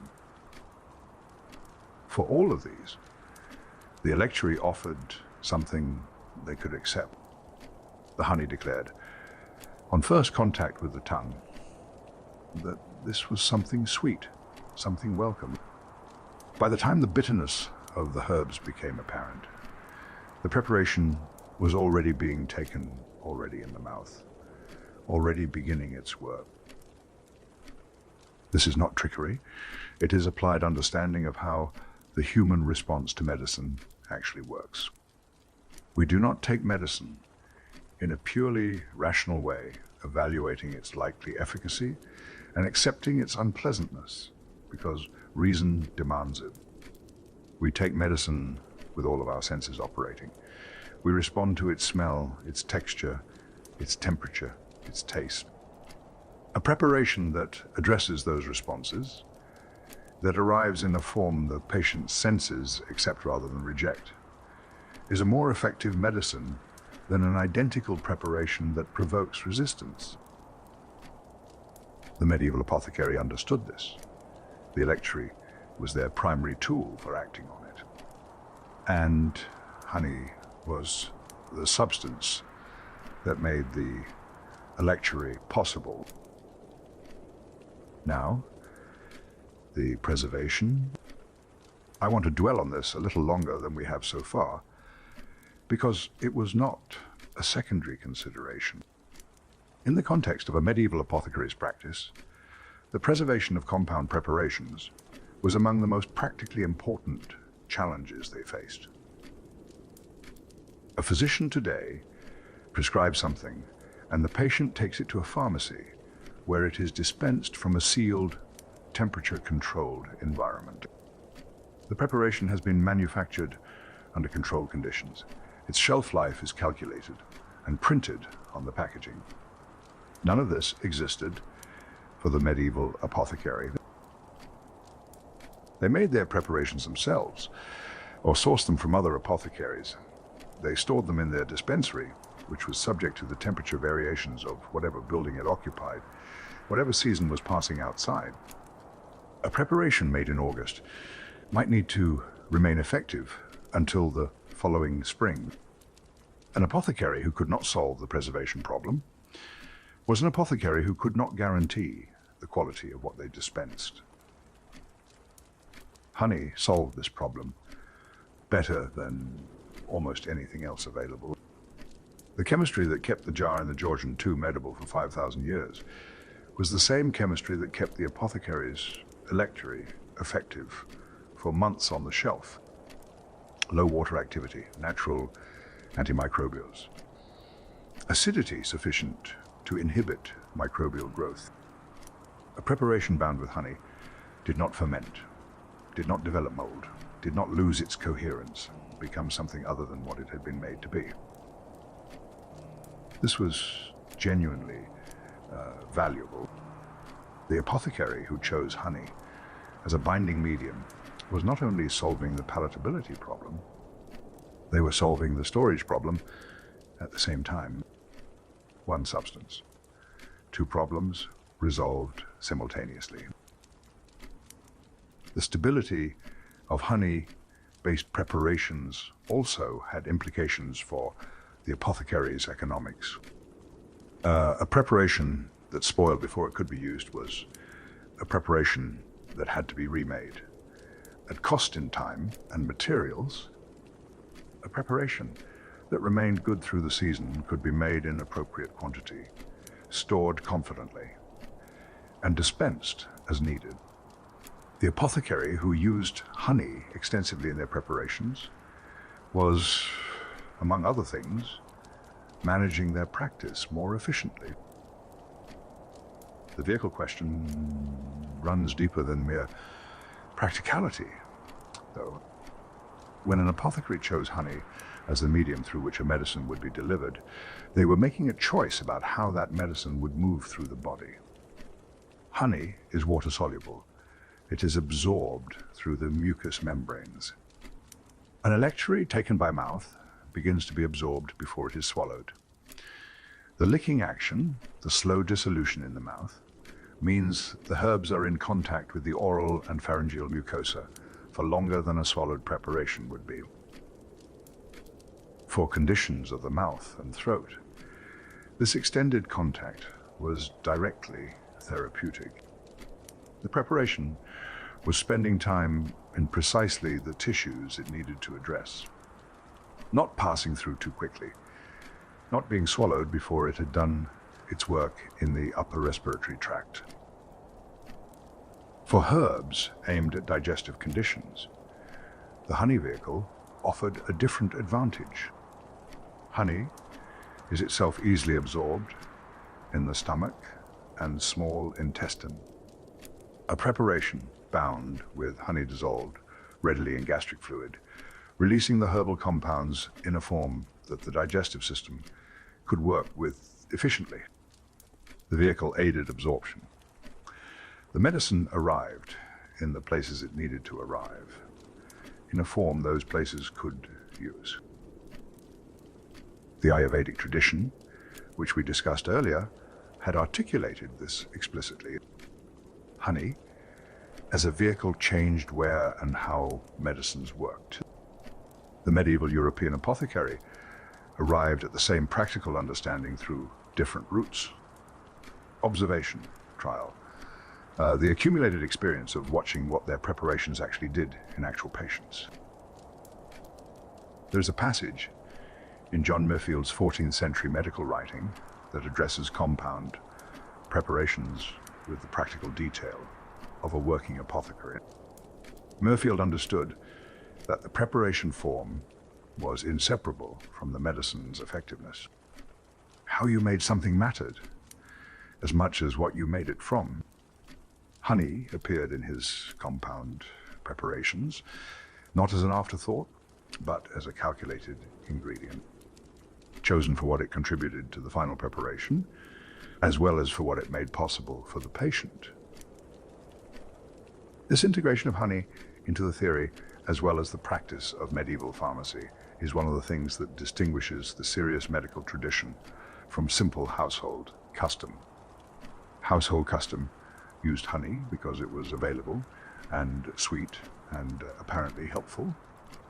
The apothecary used it because they had thought carefully about what it did and had incorporated that understanding into how they worked. Both were right to use it, but the apothecary was right for reasons they could articulate. And those reasons, when we examine them now with the tools of modern chemistry, turn out to be well-founded in ways the medieval apothecary could not fully have known. They were working, as good practitioners always work, at the edge of what their era could understand. And they were getting it right more often than they had any strictly theoretical reason to. The syrup is the electuary made liquid. Where the electuary was a paste taken from a spoon and held in the mouth, the syrup was honey dissolved in water, with herbs steeped through it. Thinner, more easily swallowed, more easily measured into consistent doses. The honey-based syrup became one of the most standard forms in the medieval and early modern apothecary's dispensary. Not because it was the only option. Decoctions, infusions, tinctures in wine or vinegar, all of these existed alongside it. But the syrup occupied a particular niche that the others did not fill as well. It was stable enough to keep sweet enough to be accepted, liquid enough to be taken easily by patients whose condition made swallowing difficult, for throat and chest complaints especially. The syrup form was optimal. A patient with a raw, inflamed throat could take a syrup in small amounts repeatedly through the day. Each dose coating the affected tissue, each dose delivering the herbs it carried directly to the place they were needed. The Hippocratic tradition had specifically praised honey in medicines for general health and recovery. As we have noted, what the syrup form did was take that general endorsement and give it a practical vehicle, the theory became a preparation. The preparation became a standard, and the standard persisted with refinements of technique, but without fundamental change in principle, through centuries of apothecary practice. We still make honey-based syrups. The ones on the counter of this dispensary for coughs and sore throats and winter chest complaints are direct descendants of the medieval preparation. The herbs have been chosen with the benefit of more accumulated knowledge. The honey has been selected with more understanding of what raw versus process means for its active compounds. But the form is the same. The principle is the same. A visitor from a 14th century apothecary shop would recognize what we are doing immediately. Now, the tonic drinks, because honey did not only enter the body in the form of solid preparations or straightforward syrups, it was also combined with wine and with vinegar to produce drinks that sat somewhere between medicine and food. Honey wine, oxymel, and the various preparations built around fermented or acidulated honey had a long presence in the therapeutic tradition. The oxymel, honey combined with vinegar, was a classical preparation with a formal status in the Hippocratic texts. It was used as a throat remedy, as a tonic, as something given to patients in convalescence to restore what illness had taken. The vinegar contributed its own mild antimicrobial properties and its acidity. The honey contributed sweetness, preservation, and its compound healing character. Together, they produced a drink that was more than either ingredient alone, sharp enough to cut through the mucus of a congested throat, sweet enough to be accepted, preserved well enough to keep in the dispensary through the seasons. These honey tonic drinks occupied an interesting position in older medicine. They were not quite medicine in the formal sense of a prescribed remedy. They were not quite food in the sense of something taken purely for nourishment. They were something in between, restorative, something taken to maintain or rebuild health rather than to treat a specific crisis. The tonic tradition is one of the oldest in medicine and one of the least valued in our current moment. We are very good at crisis medicine, at treating the specific and the acute. We are less attentive to the slow, sustained work of maintaining a body in good condition through the ordinary difficulties of living. The honey tonic drinks were part of that slower tradition, given not when someone was seriously ill, given when they were depleted, sluggish, recovering, running below their best. A small cup of oxymel in the morning. A honey wine taken in the evening. Not dramatic medicine. Quiet, consistent support for a body managing the long work of staying well. The modern medicinal interest in honey builds directly on this long foundation. When contemporary research investigates honey for wound care, for antimicrobial applications, for digestive support, it is not discovering new territory. It is mapping, in the language of biochemistry and clinical trial, the territory that ancient and medieval practitioners had already charted by observation. The observations were correct. The explanations were incomplete. Modern science has supplied the explanations without substantially altering the map. What Hippocrates recommended, what Dioscorides described, what the medieval apothecary kept on the shelf and reached for with confidence, turns out to have been exactly what it appeared to be. A genuine medicine, effective for the reasons the ancient practitioners observed, and for some additional reasons they did not have the tools to see. That continuity is what I find most remarkable about honey's place in the dispensary. Most things that were used in medicine 4,000 years ago are not used today. They were abandoned, found wanting when subjected to more rigorous scrutiny. Honey has not been abandoned. It has been confirmed. Every generation that examined it with the tools available to that generation found that it justified the reputation the previous generation had given it. That is an unusual thing to be able to say about a medicine, and a reassuring one. Let us step back from the dispensary for a while. We have been examining honey through the apothecary's eye, through the lens of what it does to wounds and infections and inflamed throats. That is a legitimate way to look at it. But it is not the whole picture. Honey was not primarily a medicine to most of the people who used it across history. It was woven into daily life at every level, into ceremony and cooking and storage and the management of what was available through difficult seasons. Let us begin with the sacred, because everywhere honey appears in human culture, it appears near the divine. The Egyptians offered honey to their gods as a matter of regular practice, not only on special occasions, as part of the ongoing relationship between the temple and the divine presence it housed. Honey cakes, baked and placed on offering tables. Jars of honey set before the images of gods who receive provisions as a living person might receive them. The logic of this is not difficult to follow. You offered what was most valuable, what represented the best of what you had. Honey was among the most valued things the Egyptian world produced. To offer it was to offer something genuinely precious, not a token, not a substitute for a real gift. The real thing, given freely in acknowledgement of the relationship between the human world and whatever lay beyond it. The Greeks made the same offering. Honey cakes at shrines, honey, poured in libations alongside wine.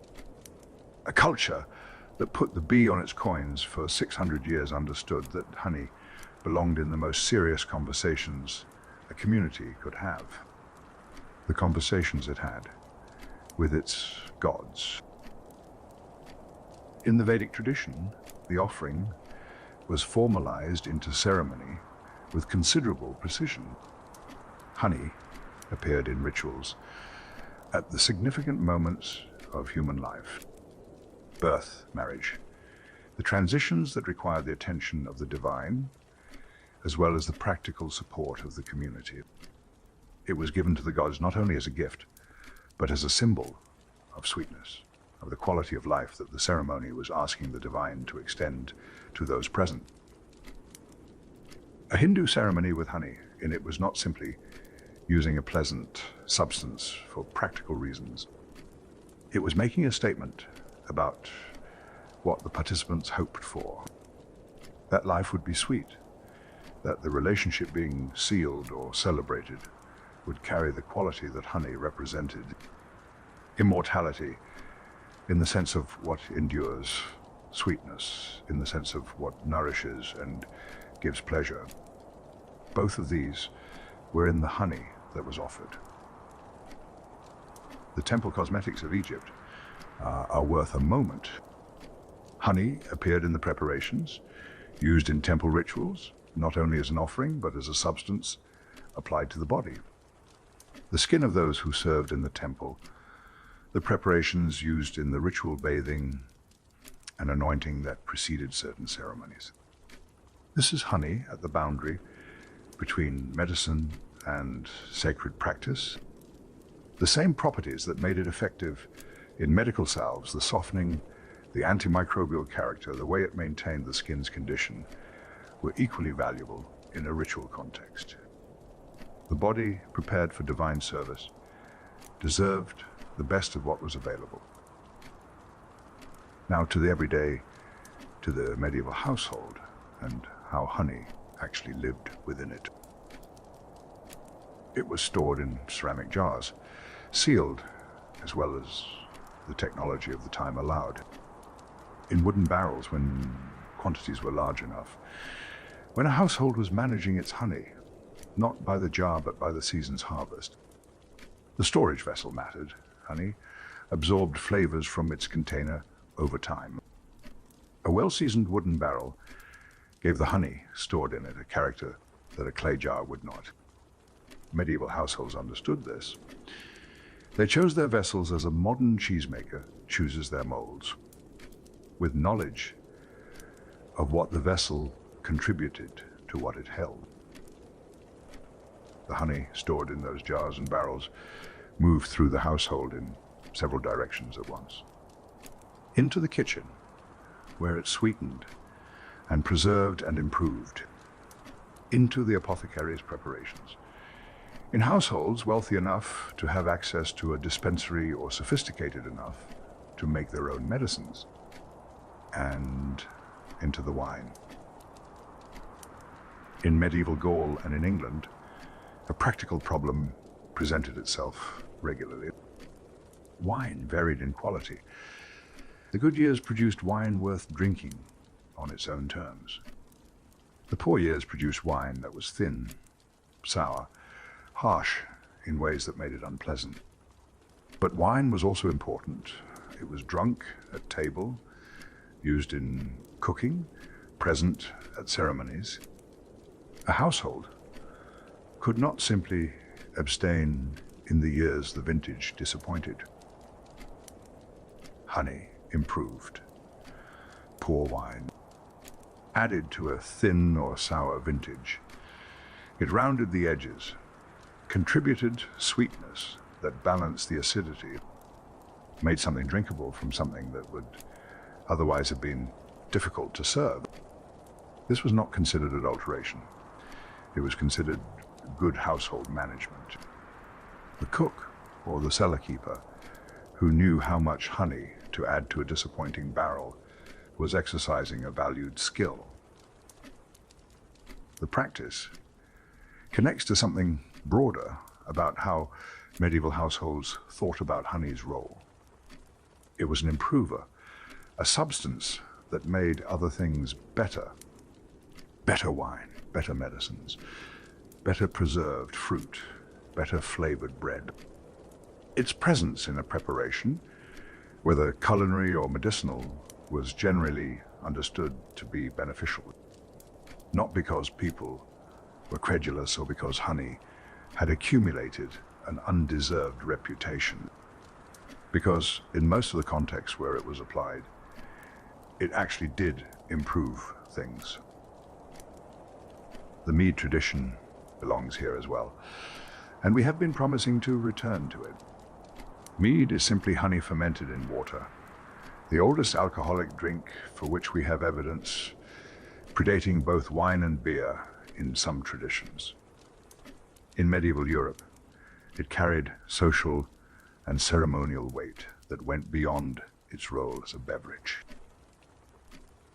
At feasts, mead was present alongside wine and ale, but it occupied a different register, something older, something that connected the occasion to a deeper tradition. The mead hall of Anglo-Saxon England was not simply a drinking establishment. It was a social institution, a place where the bonds of community and obligation were renewed through shared ceremony. The mead that was drunk there was part of the ceremony, not merely its refreshment. And mead could be medicine as well as celebration. We discussed the oxymel earlier, honey, and vinegar combined as a therapeutic drink.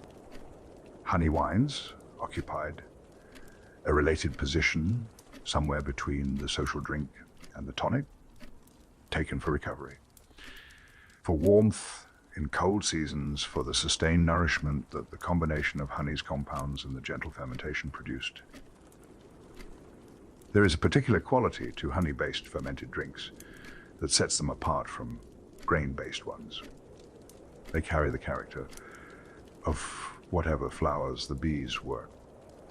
A mead made from the honey of bees that ranged over heather had a different quality from one made from blossom honey, from clover, from lime flowers, from whatever the local landscape offered.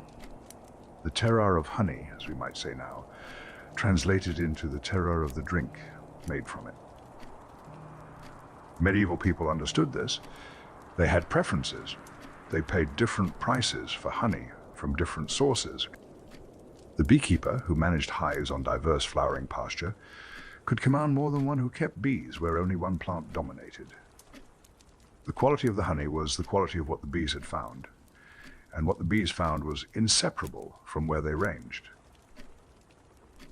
This understanding that honey carries the character of its botanical source runs all the way through to the present.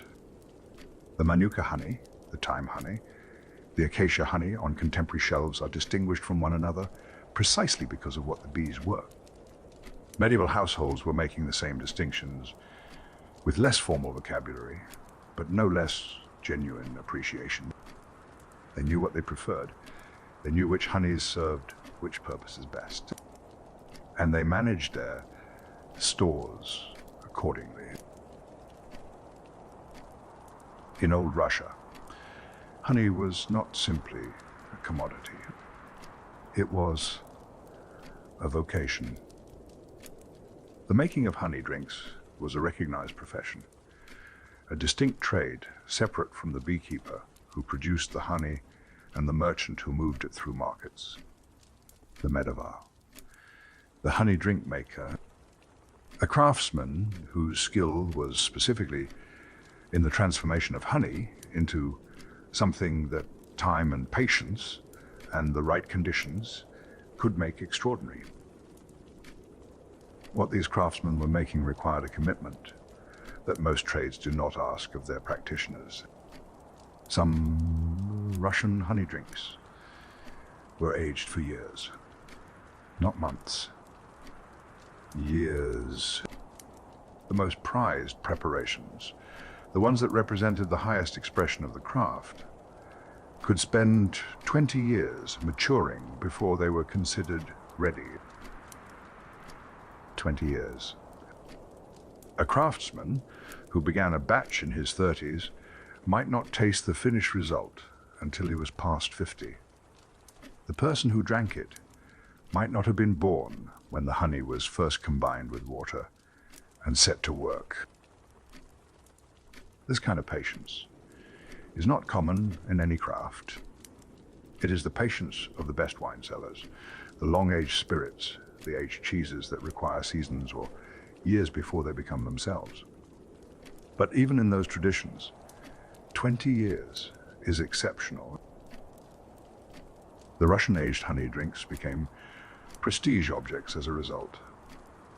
Not because they were made from expensive ingredients, though good honey had always commanded a price, but because of the time invested in them, the years of waiting, the commitment of resources and space and attention across a span that exceeded most practical calculations.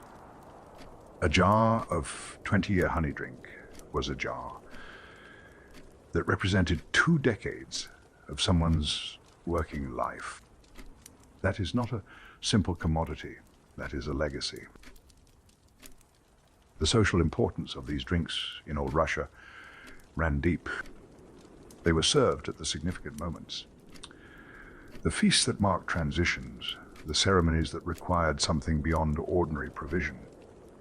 To offer a guest a well-aged honey drink was to offer them something you had been keeping for a long time, something that deserved careful occasion. The hospitality expressed through it was not simple generosity. It was the sharing of something that time had made irreplaceable. Now, westward to the Celts. The Celtic relationship with bees was not primarily practical, though the practical uses were understood and valued. It was spiritual. Bees in Celtic tradition were creatures of the boundary between this world and the one that lay just beyond it. They came from somewhere. They returned somewhere when the season changed. Their movements were not entirely explicable by ordinary observation, and so they were understood as messengers, carriers of knowledge between the living world and whatever lay beyond the living world. The Druids, who are associated with the Celtic spiritual tradition in the written record, are sometimes described in connection with bees and honey. Honey, in this tradition, was linked to wisdom. The bee that ranged across the landscape, visiting flowers, processing what it gathered into something qualitatively different from any of the raw materials, was performing a kind of alchemy.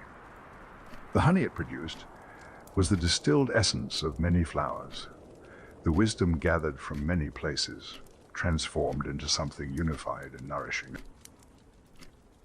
This metaphor ran deep enough that the Welsh word for a poet, bard, carried associations with the bee. The poet gathered from many sources, transformed what they gathered into something new. The bee and the poet were doing the same essential work in different registers. The honey of wisdom, the sweetness of knowledge that had been gathered patiently and worked into a form others could receive. Celtic symbolism also connected bees to immortality in a way that ran parallel to what we saw in the Vedic tradition. Not the same symbol, not the same story, but the same intuition that what the bee produced was connected to what endures, to the quality of life that persists beyond ordinary duration. Two traditions, separated by a continent, arriving at the same symbolic connection between honey and the question of what lasts.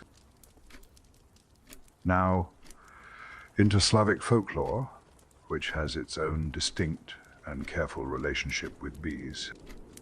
In Slavic tradition, finding a wild colony of bees near your home was not simply fortunate. It was a sign, a declaration from forces beyond ordinary life that this household was favored.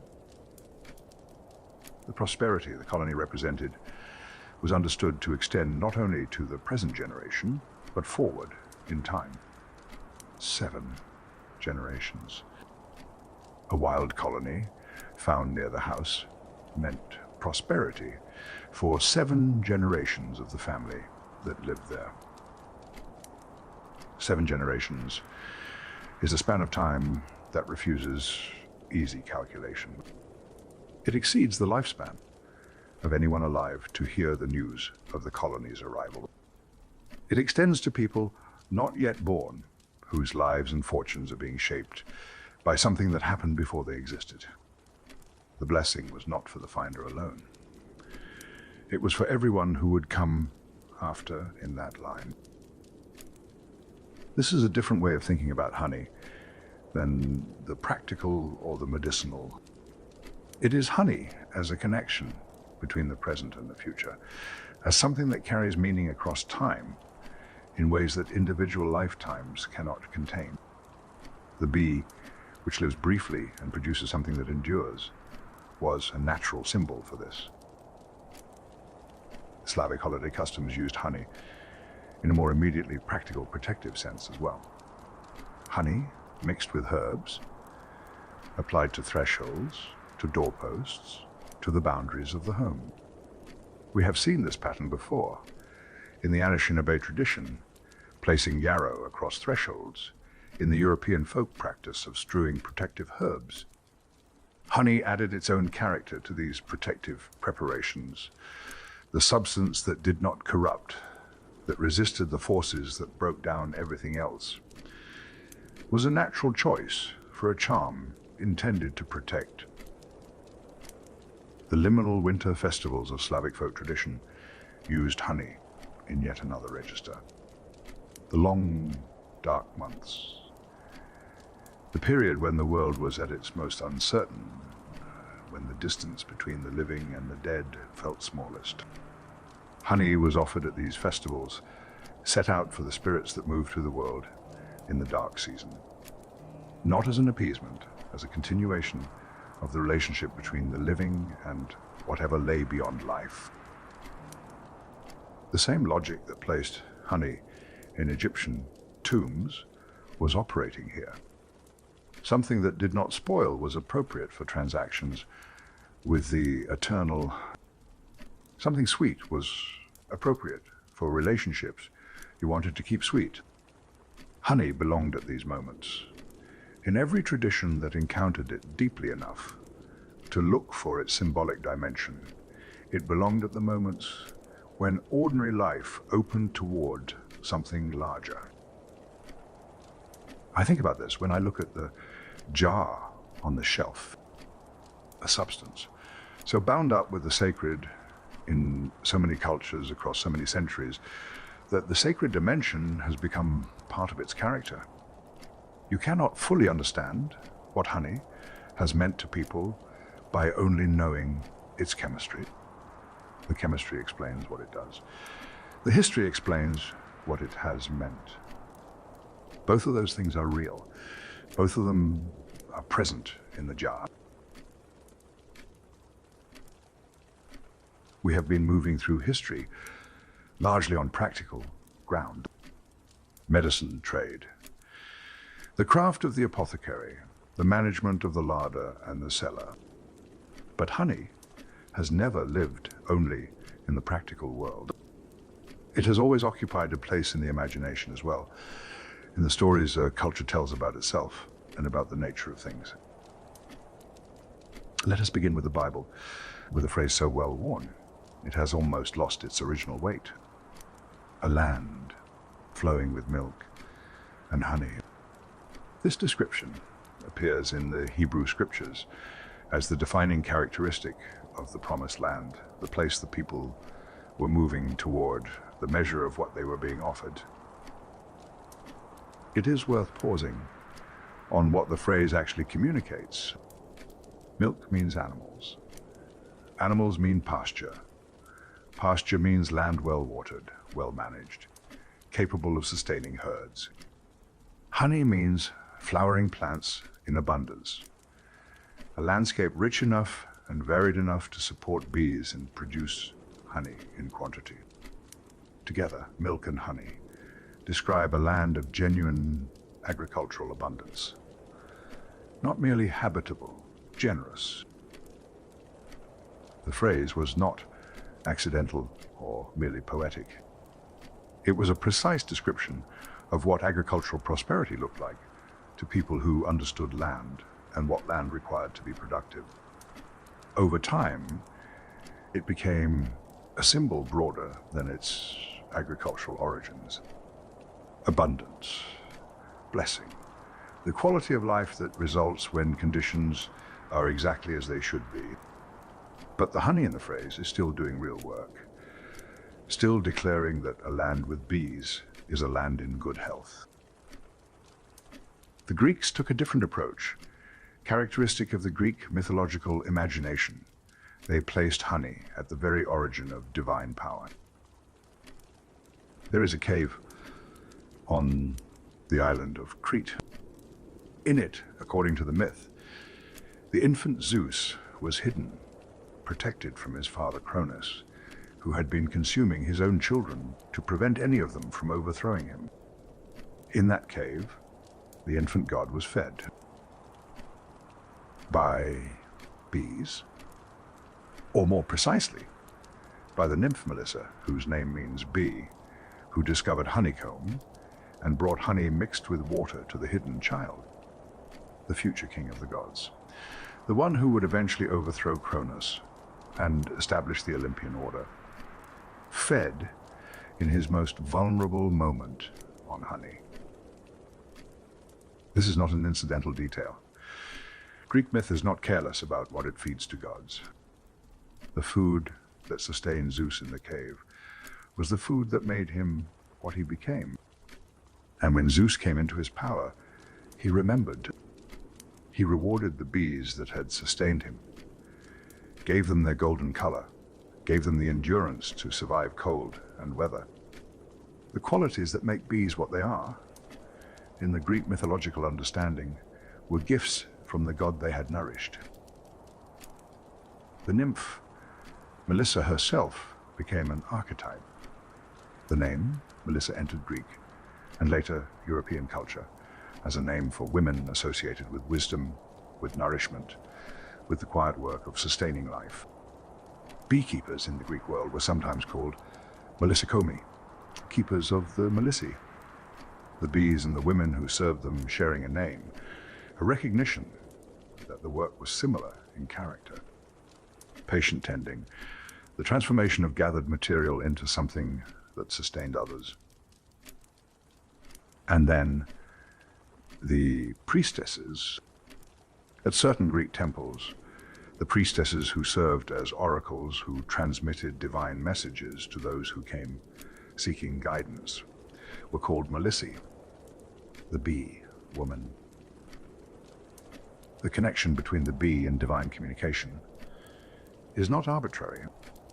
A bee ranges across the landscape, gathers from many sources, returns and transforms what it has gathered. An oracle does something structurally similar, moves between the human world and the divine, gathers what is available in that transaction, returns with something transformed. The priestess as bee, the oracle as the one who moves in the spaces between ordinary life and what lies beyond it. We have seen this before with yarrow. The boundary plant, the thing that is called to the threshold. Honey occupies the same position, and the people who worked most closely with it were understood to share that character. The ambrosia connection is the deepest expression of this symbolic life. Ambrosia, the food of the gods, the substance that conferred immortality on those who consumed it. In the Greek mythological imagination, ambrosia was understood to be related to honey, perhaps to be a refined form of it. The connection was not accidental. Honey was the only food the ancient world had that genuinely did not expire. Everything else rotted, grain molded, meat corrupted, wine turned to vinegar, fruit softened and collapsed. Honey waited. A substance that did not die seemed, to the mythological imagination, to belong to a different category of things, not subject to the rules that governed ordinary matter, not subject to time in the way that time claimed everything else. If anything in the human world resembled what the gods consumed, it was this. The Olympians ate ambrosia for strength and vitality. The myths, it was not merely sustenance. It was the source of their particular quality, their immortality, their capacity to endure what mortals could not. And honey, gleaming and golden and uncorrupted, was its earthly counterpart, the closest thing the mortal world had to what the gods consumed in theirs.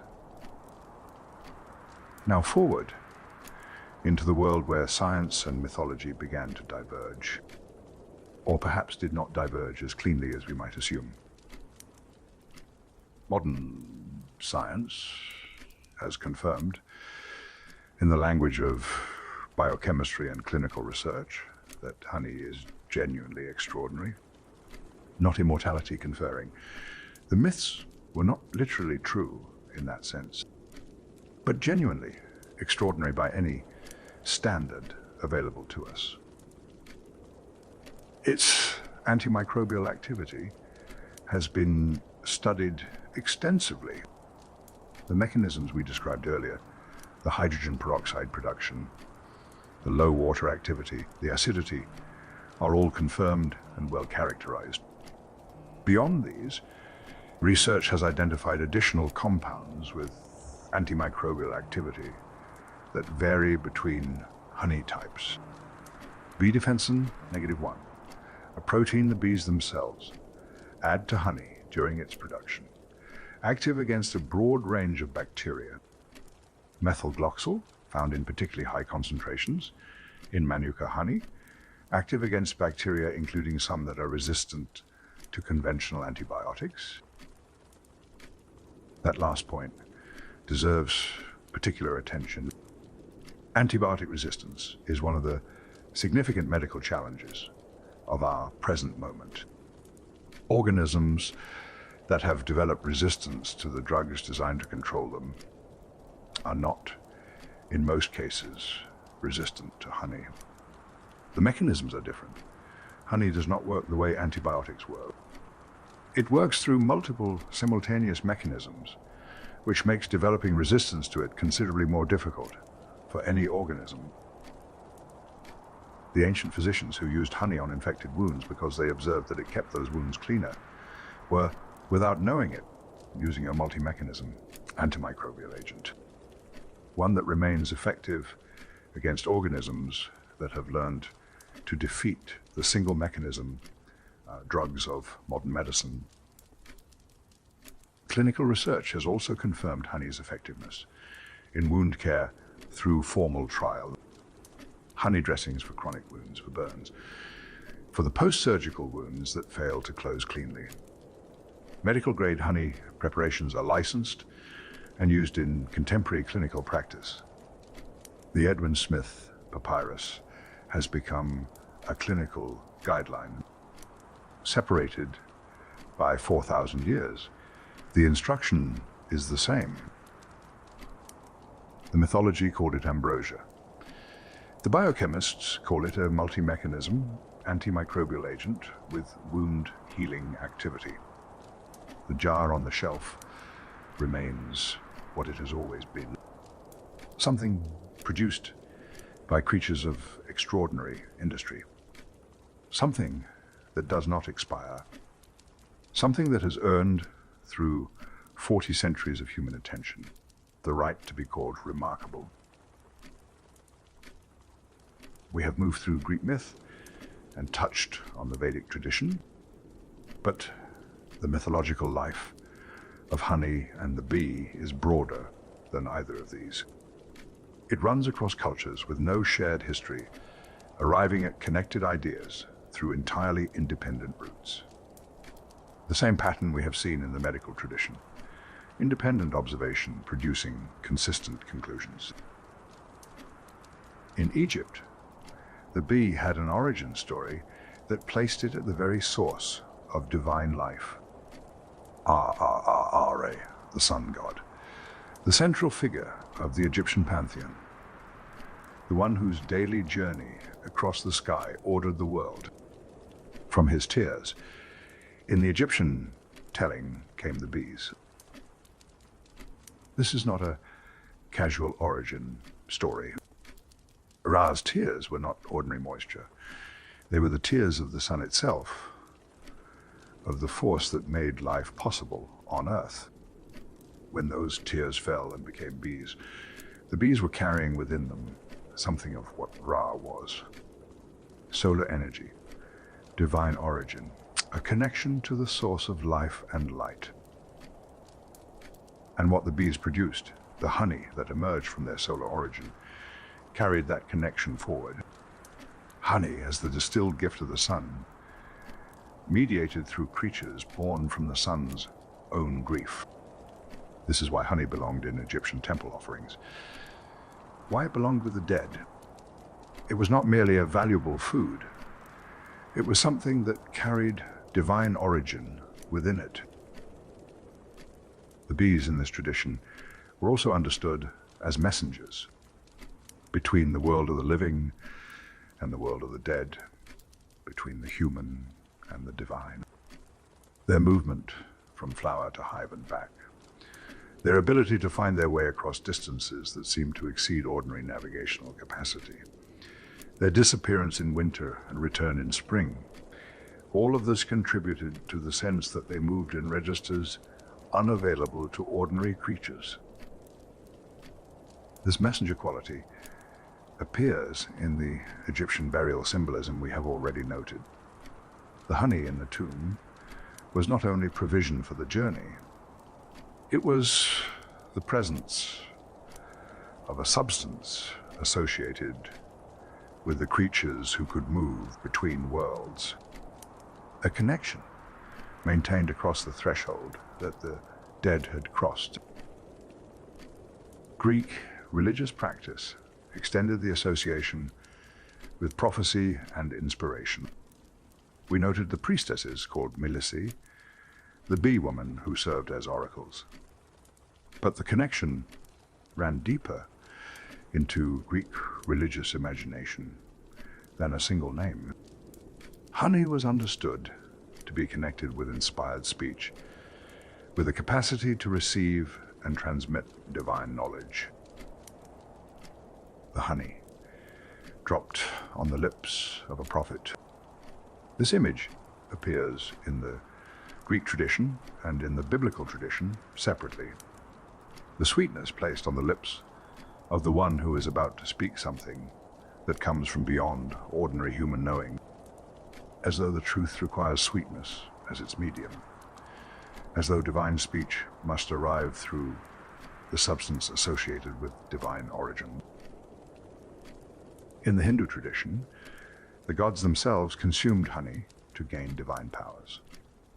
This is honey at the most elevated level of the mythological imagination, not given to gods as an offering from humans below, consumed by the gods themselves as part of what sustained their divine nature, a substance that the divine required.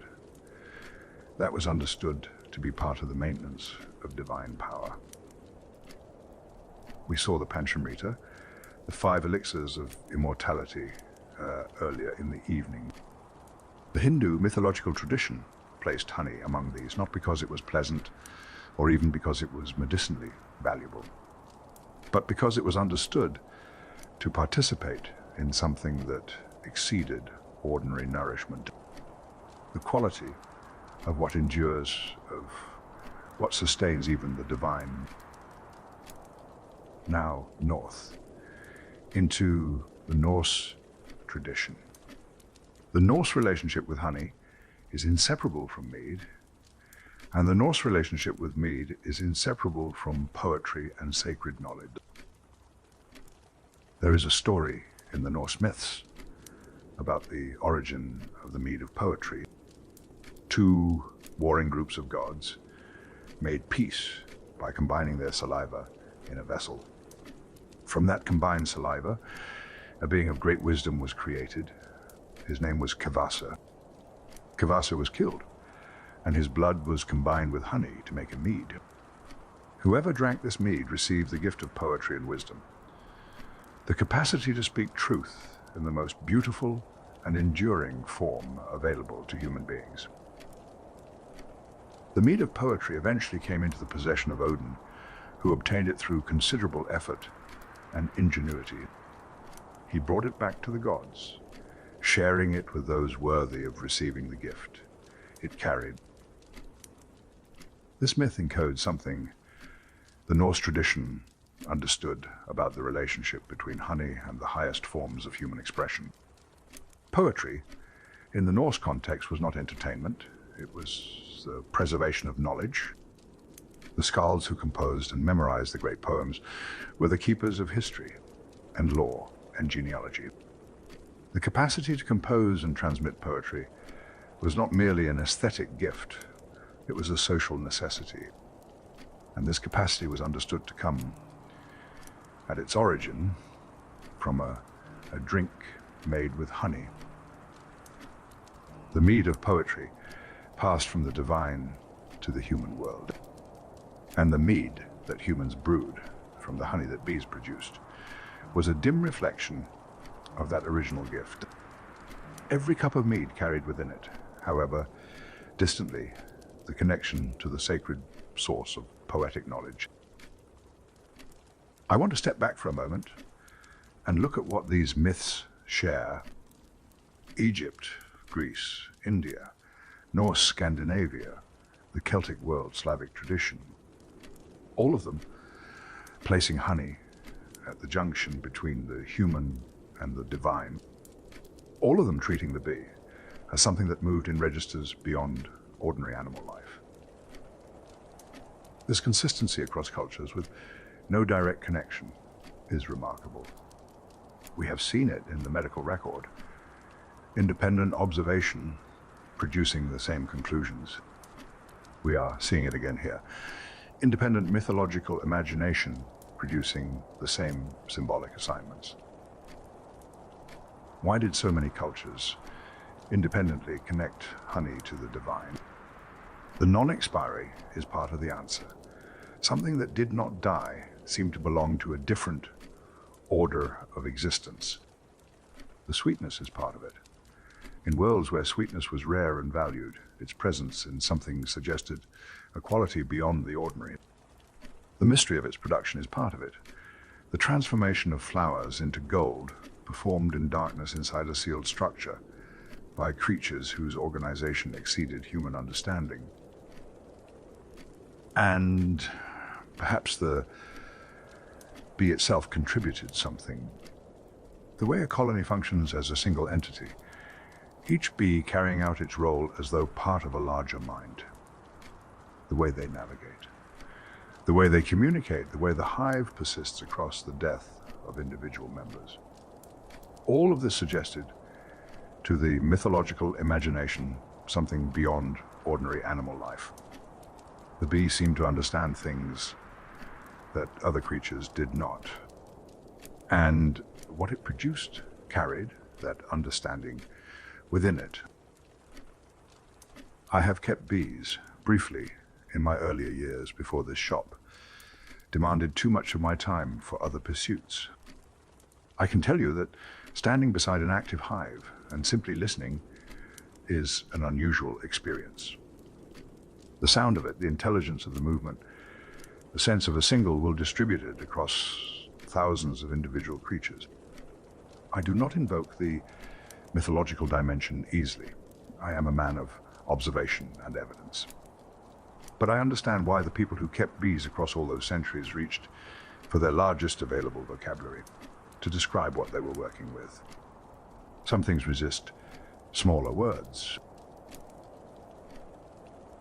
The Norse tradition placed honey inside its largest cosmological story. Yggdrasil, the world tree, the ash that holds the 9 worlds in its branches and roots. From Yggdrasil dripped a dew that bees gathered, a honey connected to the source of existence itself, not merely a pleasant food, a substance that participated in the structure of the cosmos. This is the Norse tradition, carrying the symbolic logic we have been tracing to its furthest extent. Honey as something that connects to the root of things, to the axis around which the world is organized. The mead made from that honey carried within it a connection to eternal youth, to the renewal that Yggdrasil represented, the world tree perpetually dying and regenerating. Honey gathered from its dew perpetually nourishing. Now let us draw these threads together. We have visited Egypt, Greece, India, the Norse world, the Slavic tradition, the Celtic world, the biblical record. Different cosmologies, different pantheons, different explanations for the origin of things and the nature of the divine. And in all of them, honey, not always in the same role, not always with the same story attached, but always present at the significant moments, always assigned meanings that exceeded the practical. The question worth asking is why? Why did so many separate human imaginations, working without knowledge of one another, arrive at honey as a symbol of the same cluster of ideas? Immortality, wisdom, divine favor, the bridge between worlds. These 4 ideas appear in various combinations in nearly every tradition we have examined, and they are not arbitrary assignments. They emerge from the actual properties of the substance. Immortality, because honey does not expire. This is a physical fact that any observer across any culture would notice.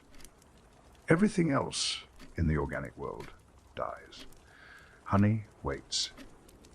A substance that behaves differently from every other organic substance is a substance that seems to operate outside the rules that govern ordinary matter. The mythological imagination reached for the most available large concept to describe this: immortality, connection to what endures. Wisdom, because the bee gathers from many sources. This is also a physical fact, visible to any observer who watches bees over a season. The bee ranges widely, visits many flowers, integrates what it gathers into something unified and qualitatively different from any of the raw materials. This is structurally identical to what wisdom looks like: the gathering of many experiences and the transformation of that gathering into something coherent. The mythological imagination saw the analogy and made it explicit. Divine favor.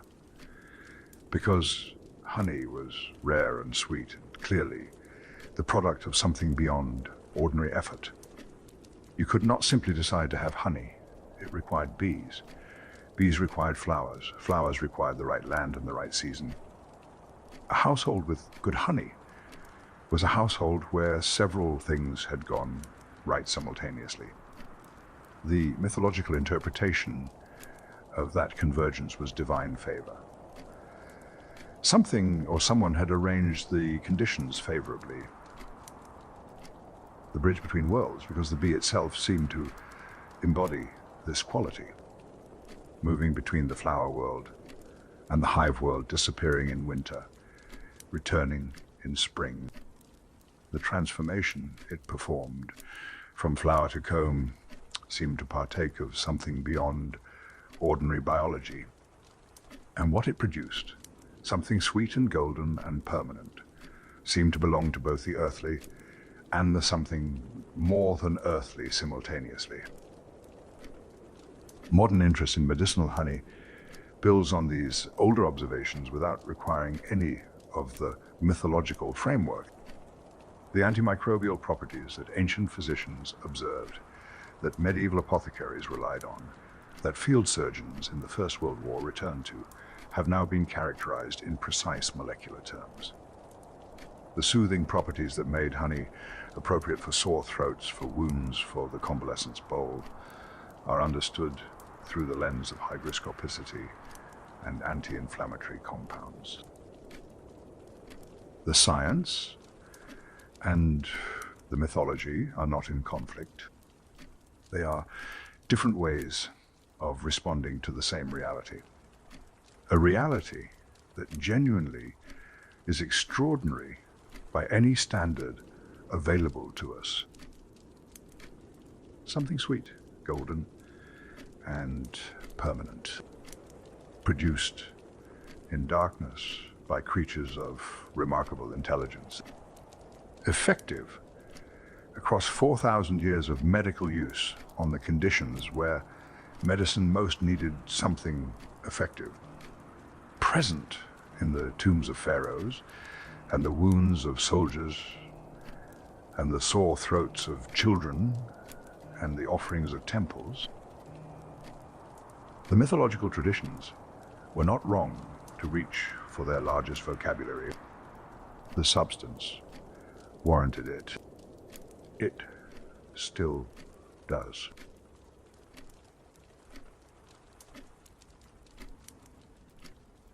And so we reach the end of our long evening together. The fire has burned lower, the jars are quiet on their shelves. The street outside is as still as it gets. We have come a considerable distance tonight from the cliff nests of 8,000 years ago to the sun temples of Egypt. From the Sumerian clay tablet naming honey as medicine to the Eber's papyrus prescribing it for hundreds of complaints. From the tears of Ra-becoming bees to the infant Zeus fed in a cave to the Norse mead that carried all wisdom within it. We have learned that honey was currency and offering and embalming fluid and battlefield dressing and apothecary base and sacred gift, that it traveled from Beirut to Novgorod In medieval trading ships, that Russian craftsman aged it for 20 years and called the result a prestige worthy of ceremony. That the city of Ephesus put a bee on its coins for 600 uninterrupted years.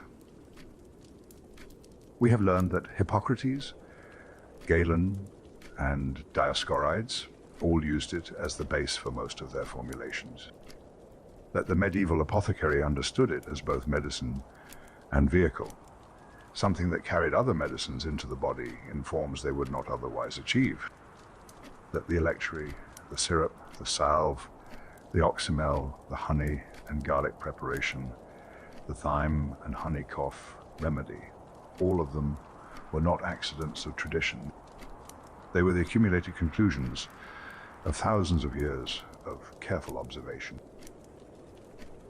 We have learned that when modern science finally arrived with the tools to explain what all those centuries had observed, it found the observations hydrogen peroxide produced at precisely the right concentration, water activity low enough to inhibit microbial growth without damaging healing tissue, B defensin, -1, methylglycol compounds that bacteria have not learned to defeat. The Edwin Smith Papyrus, 4,000 years old, confirmed by clinical trial. And we have learned that the mythological traditions were not wrong to reach for their largest vocabulary. Something sweet, golden, and permanent, produced in darkness by creatures of remarkable intelligence, present in tombs and temples and battlefield kits and children's sore throats and the most sacred ceremonies of a dozen civilizations. It warranted the vocabulary. It still does. The jar on this shelf is part of that line. Unremarkable to look at. No label required. Carrying within it something that does not expire. To everyone who left a word in the comments, who told me where in the world they were listening from, thank you. Genuinely, you are what makes this shop worth keeping open. To everyone who passed this evening along to someone else, who said simply, I think you might want to hear this, thank you also. That is how good things travel, the same way honey moved through the ancient world, along the roots, into the hands of whoever needed it. I hope you are comfortable wherever you are. I hope the night is gentle, the body easy, the mind quieter now than when you first stepped into the shop. And if sleep has not yet come, I believe it is very close. Waiting, just at the edge of the next slow breath, patient, as only something very old can be patient. Patient as honey. From this old shop, with its jars and its fire, and its 40 years of quiet work. Good night. May the jar on the shelf remind you, when you next reach for it without thinking, that you are holding something 5,000 years of human hands have reached for before you. They knew what they were doing.